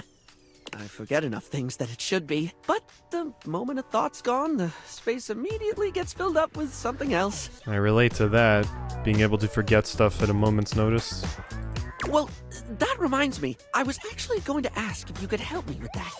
I mean, from the color coordination on your amazing outfit alone, it's clear you're far more level-headed than I am, darling, and... Color coordination? All I know about my character is that we're wearing a red shirt. I'm messier than one gets trying to do the mascara in the back of a moving taxi. I wouldn't say I'm a beacon of organization, but I can do my best. Yeah. If you're offering, I'd absolutely love the help, sweetie. Lately, I've just found it really hard to focus on anything. You know, I realized after we spoke last time that I actually can't remember what we talked about. That's fine, neither can I. Neither can I. We talked about favorite things? Like, I have little flickers of the conversation. Same. Like snapshots almost, but you were really interesting and I enjoyed chatting and I feel awful that I can't remember anything as if you weren't and I didn't. Barry falls silent, the weight of his confession clearly getting to him. It's okay to not remember everything. I don't think forgetting the details of a conversation is that terrible of a thing to do. Worry about it, it was just a casual chat, hardly something that needs burning into your brain. You tried to push a bunch of makeup onto me? No, here, this one. It's more than that, though. For example, if I watched a movie, do you know how much I'd remember by the time we hit the credits? Same thing, just snapshots. Okay, I very much identify with this character. God damn. Maybe a line or two for a while, but it can be more important stuff than that, too. This is why I can't read my history books. It could be the happiest day of my life, and I'd still walk away with cliff notes that'll fade in no time at all. Feels like my brain robs from itself. Just takes away the things I experience and leaves an outline in its place. Would have thunk it, Barry and the D&D dice is Quasi? Oh, I'm not the D&D dice. The D&D dice knows too much about D&D. They're qualified. I'm only mess. I can feel life crumbling away behind me like a particularly cheap liner pen. It sounds honestly quite scary, so you're forgetful. Feels like if this stuff were actually important to you, it sounds like you're really trying, though. For some of us, our brains just don't cooperate like they should. Yes. I try to remind myself of that. I really don't mean to forget. In fact, the harder I try to remember a thing, the more likely it is that I'll struggle to commit it to memory or get distracted by something or whatever. Yep. Then again, my stupid brain's a steel trap for stuff that's totally not all that important.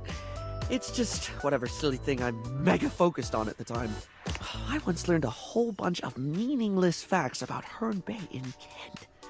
At one point, I could quote you every line of I Want to Be Your Gunnery, or give you the history of the pinball machine. I mean, I can't do any of that. I just don't remember things. I could have told you all that. Until I got bored and forgot. So you hyperfixate on things? Makes sense you'd remember that stuff. Sounds normal. You remember things you're interested in. Seems to prove that you only remember what's important, and most of that isn't important to anyone else. So you hyperfixate on things? Yeah. The only thing that ever really stays is the thing I talk people's ears off about all the time. Cosmetics, product, makeup, and skincare, all that glitz. I'm never not fascinated by the things we style ourselves with, and I guess that's what makes Barry Styles Barry Styles. It's what I can remember, so that's me. Pretty ironic, darling.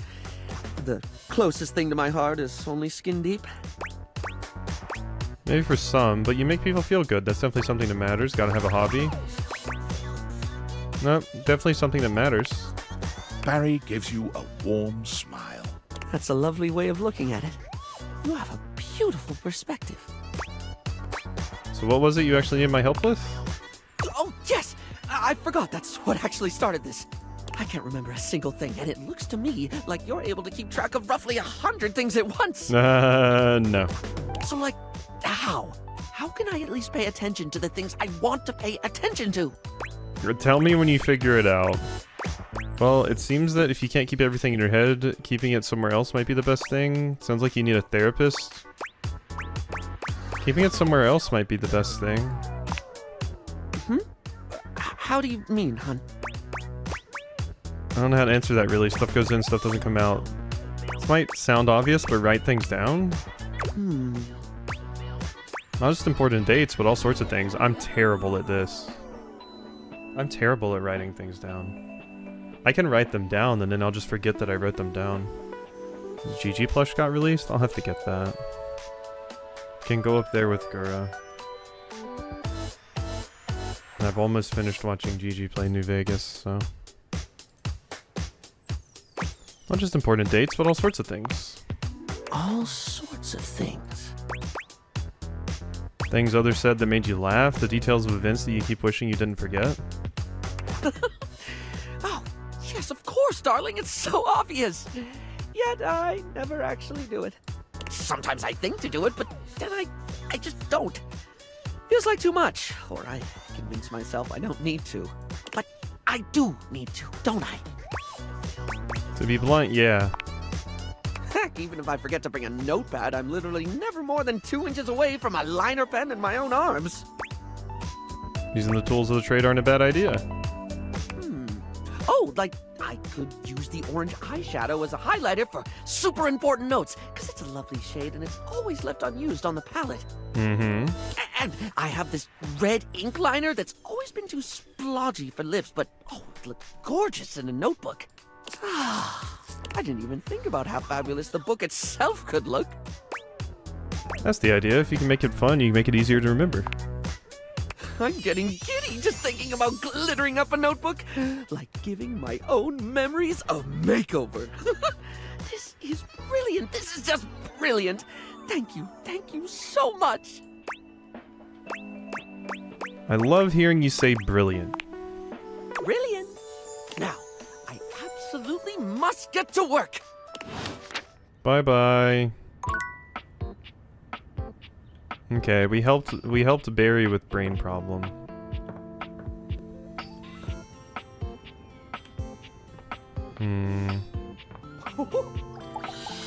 TV? It takes you a moment to realize that there is not, in fact, a test of the emergency broadcast system standing in your living room, though the colorful figure standing across from you certainly bears a striking similarity to that TV classic. Even before they speak, you can feel a frenetic energy in the air, like someone switching between channels at high speed. Yo, yo, yo! Okay, there's the horn. Don't touch that dial, cinephile, because my favorite studio audience is now in attendance. The VIP attendee, the Uber viewer, and sometimes wooer. The supreme dream who makes this flat screen scream! The fantastic red shirt means you're ready to flirt! I don't know, I haven't been doing very well with that. How can I cater to my greatest spectator? Ooh, I like being catered to. Who are you? God, you can just start. You can just start off right from the get. Okay, so you're gonna have a bunch of TV references? I get that reference. Of course you do! Your taste is based! Before we get to what's on my screen, let me properly set the scene. The name's Telly. Rhymes with Nelly. Like, whoa, Nelly! Did you know Telly offers 5,000 channels like an endless deli? Yeah, and there's never anything on them. Holy smokes, folks! Yeah, I've never seen Fifth Element. You would be correct. I don't watch movies. So ask not what your country can do for you. Ask, can you dig it? Sucker. Wow, 5,000 really? Only 5,000? I don't really watch TV. That's just cause you never had a selection this baller, caller. 5,000 channels is the most offered by any provider. I know this cause I'm an entertainment insider. 5,000 channels of cheers. 5,000 channels of cheers. It's gonna be okay, Telly. We'll get through this together. I believe.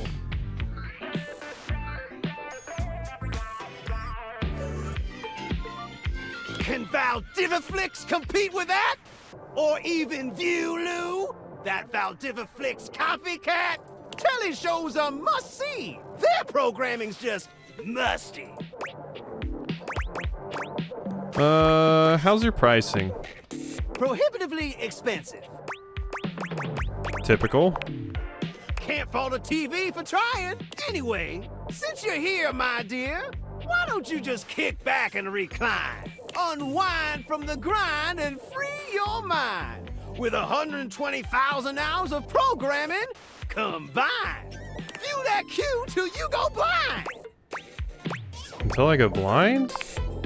It's just an expression. No need for obsessing. In case of ocular degeneration, we'll just get you some medicine. Oh, that was a tone change or voice change. Okay, let's do this. Loading programming, optimizing for comedy, haha, analyzing for reality, boo-hoo. Pratfalls and close calls from straight to your eyeballs, and... Yeah, Mr. White. Yeah, science, bitch. Okay, yep, more Breaking Bad. We're 2 Breaking Bad references in, and I've never seen Breaking Bad.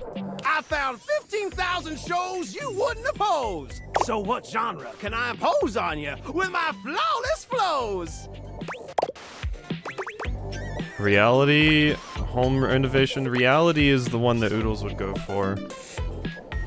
Local community access, home renovation, local community. Wait, seriously? Yeah. I just told you that I have 5,000 channels with 15,000 shows. And you want to watch the community access station? How else am I gonna learn close-up magic?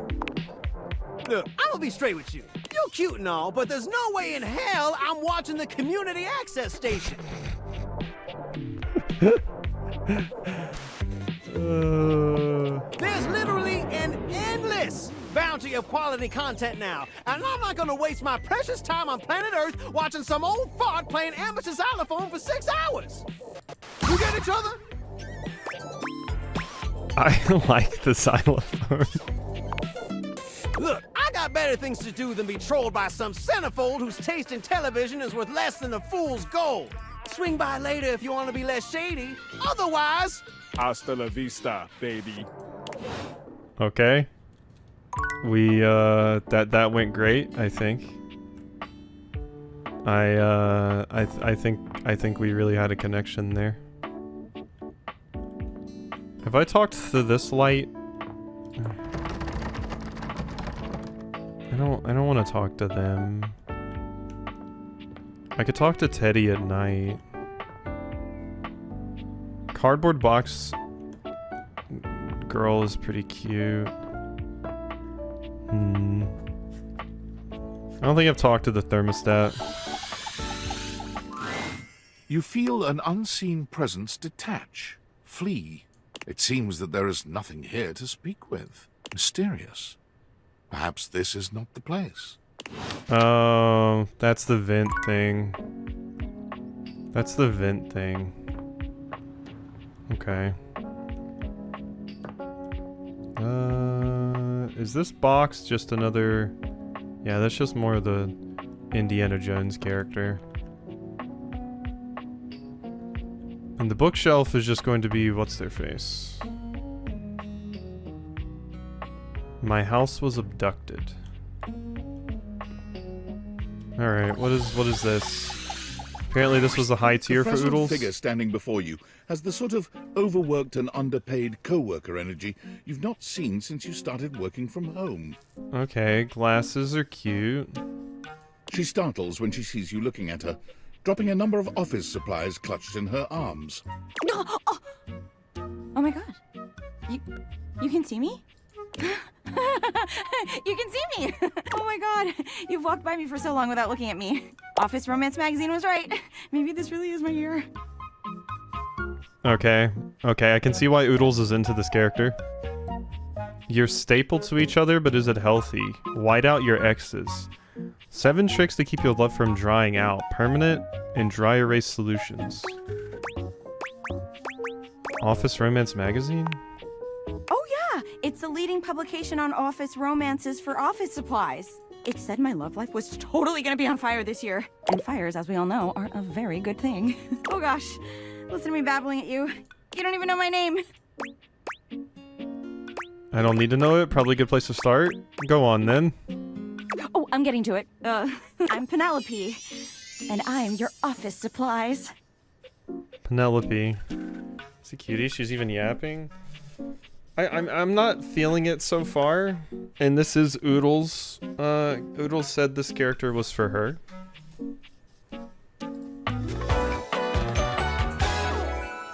Yay! Yay! Which boy, let me tell you, you sure haven't used those in a while. Well, everything's online now. Yeah. But it's great that you're here, though, because now you can bear witness To what? to the resurrection of Penelope office supplies. So what if no one's using me like they used to? I'm not dead yet. You're too cute to be single? You're so right, Queen. You're so right, Queen. You're too cute to be single. Just, once again, it's just weird. Yeah! Anyway, your daily motivational office quotes calendar put it best. Your most important work is always ahead of you, never behind you. Stephen Stovey. Now, what do you think that means? Lead with your best asset, dad ass.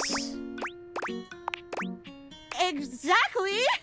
Anyway, to that end, I've got a hot date with a cross trainer. You got any advice for me? Just be yourself. A little boring, but all right. Yeah, no, that's me. I have arrived to do battle! Oh, that's who you're dating? Yeah, Penelope just went down a few tiers. Oh, there he is. I assume he means date? I meant just what I said. Prepare yourself. Wow. All right. Love it. Okay, yeah, she's horny. See you later. Okay, have fun getting plowed by the treadmill, I guess. See, Penelope's already got someone. Of course, most of these characters don't care about that. How can I compete with a treadmill? Wait, what is this? David is obviously becoming desperate. He doesn't do well under pressure. I'm worried his behavior will gradually become increasingly erratic until he crosses a line he can't come back from. That sounds bad. You have no idea. I should never have put you in this situation. Naively, I believed as Valdivian's lowest paid employee, you would be safe. But it's become clear that as long as you possess the Dateviators, you'll be the target of David's wrath. Anyway, I have a solution. What? Use the realization recipes to bring Skylar to life. If Skylar becomes human, the Dateviators will instantly cease to operate. And if the Dateviators cease to operate, there will be absolutely no evidence implicating you in their theft. Realize Skylar and destroy the Dateviators before David unleashes his full fury upon you. He has access to resources you'd never believe. What kind of resources? I'm afraid there's just no time to explain. You see, I forgot to charge my phone's battery last night, and now I'm at 2%. And I can't charge it because I also forgot my charging cable. Can you believe that? Ugh. But remember, realize Skylar ASAP. That means I have to date Skylar.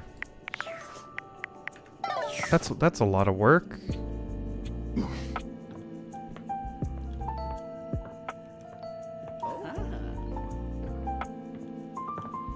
I mean, you don't have to romance Skylar. You probably just have to be a friend, rival, or romance with her, and then you can realize her. You just have to get to a certain point in their story. Oh, hey.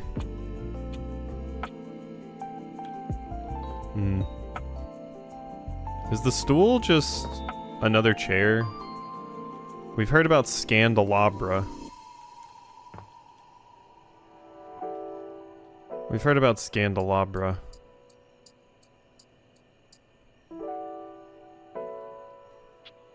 Damn it, you were so close. So close to what?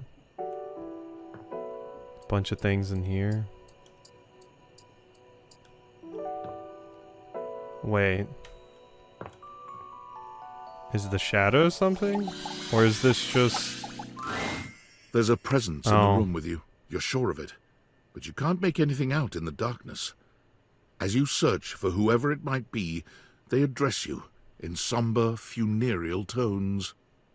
Okay, yeah, I thought the shadow was just the same thing as the globe. As the light fades and dusk draws, all hope becomes despair. Do you wish to proceed? Sure. Is that so? Let regret not fill your heart then. Hard! For your greatest fears manifest in yours truly. A monstrous creature takes shape from the darkness itself, a terrifying amalgam of bones both human and animal. Grotesque, clawed fingers, and seething, swirling shadow. I mean, come on. Oodles straight up has a book with this character. You found Oodles absolutely would bark foam from mouth. That's what I'm saying. She straight up has a book of this character. Come on, even the horns for gripping?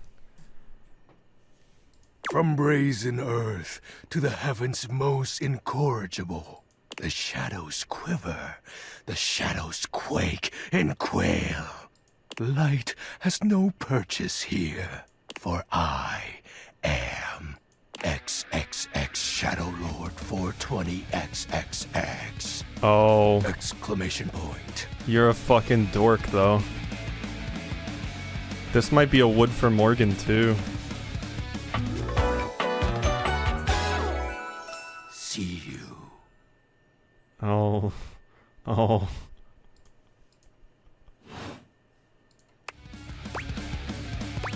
Sweet handle. Of course. I am darkness incarnate. She stopped talking to me as soon as the name appeared.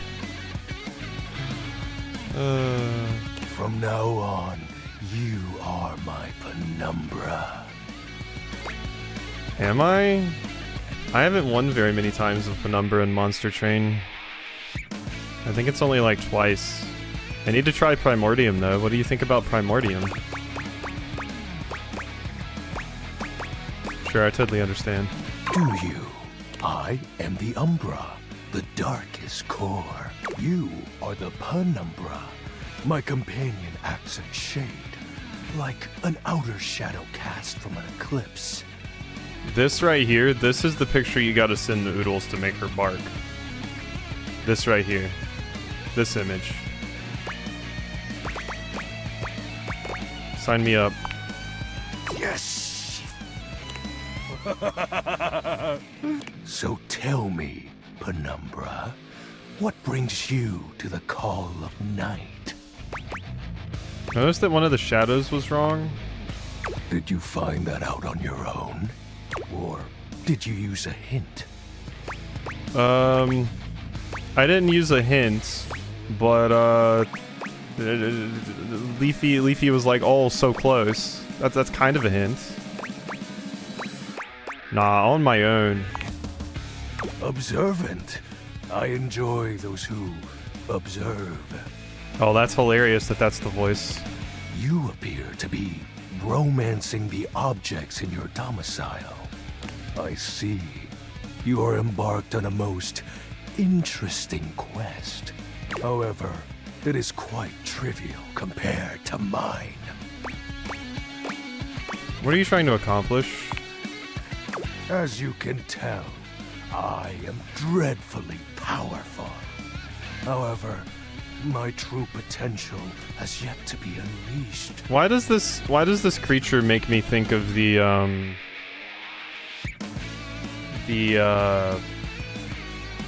like weird boss in Sonic 06? Am I thinking of Iblis? I mean, you sound like Mephiles, but you don't look like Mephiles. Because of the music, yeah, that's probably right.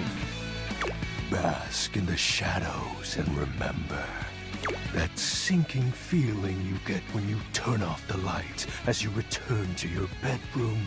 What are you talking about? Then this eerie primal instinct to hasten yourself kicks in while your heart begins to rumble with fear. That, my friend, is but a lick of what true darkness can do. I love darkness. I always try to keep the lights down. You help my power grow. But with that said, I'm afraid to say my power is waning. If not for your summoning ritual, I may be. Yeah, there's a lot of people that are gonna bark at this character. Also, what are these muscle bones that you have? Like, this is obviously a rib cage. Maybe it's not supposed to be bones. Maybe it is supposed to be muscles. Because, yeah, this is hilarious if not. Nay, such thoughts are wasteful. Anyhow, I have been waiting in the abyss in search of a companion. Like, platonically? Romantically? Like romantically? Such feelings are unnecessary.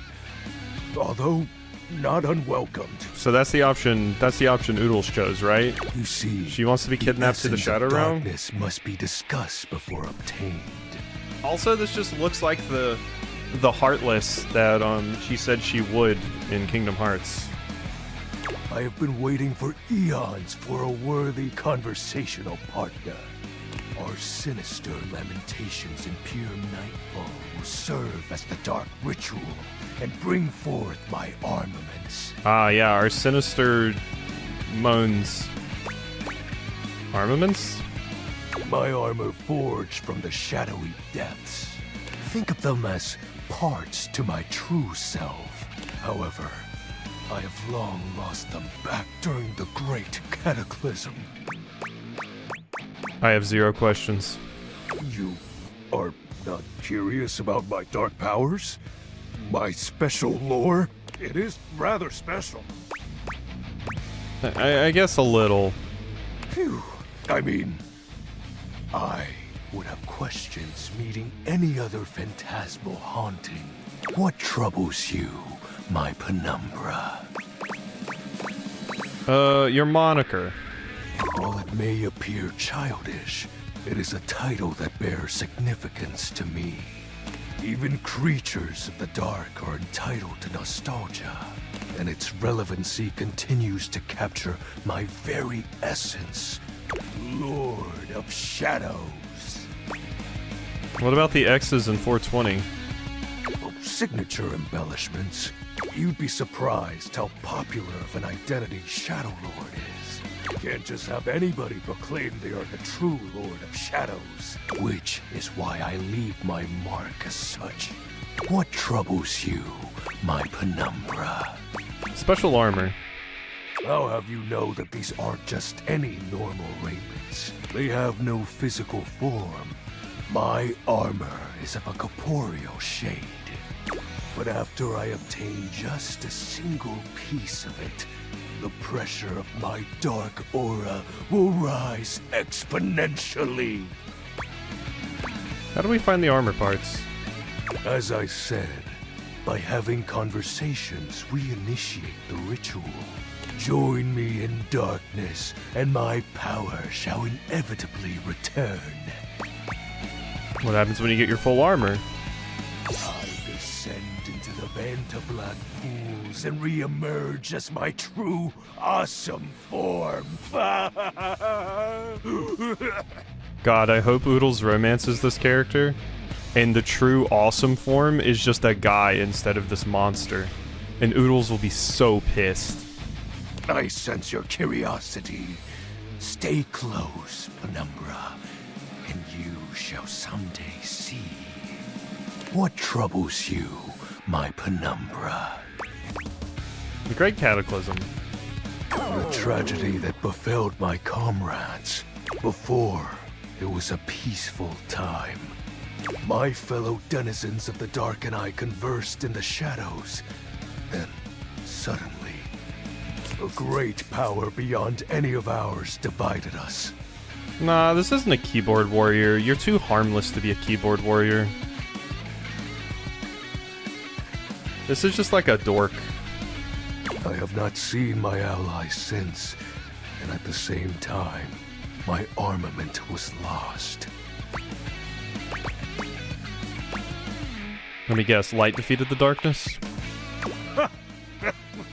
Like such a flimsy concept could be our undoing. It is an unexplainable force beyond reason, but that won't matter once I am at full strength. Shadow Lord falls silent for a moment, as though listening for something you can't hear. He makes a fist, nodding to himself. Can this be? He spreads his arms wide, opening his clawed hands as if to receive something. Yes. The dark power begins to creep and course through me.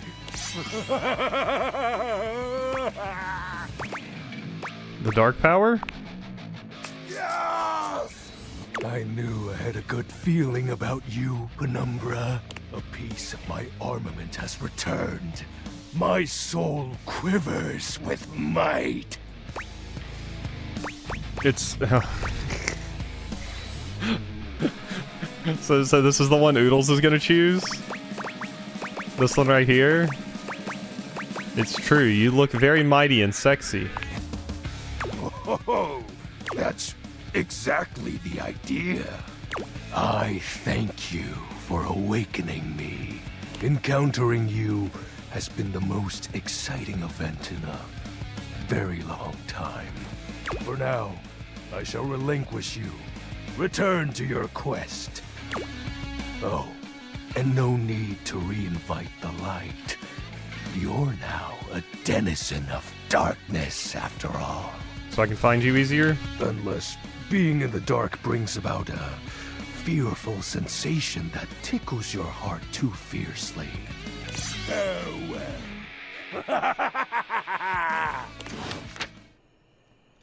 Okay. Thanks. Thank you. It's nap time. Pew.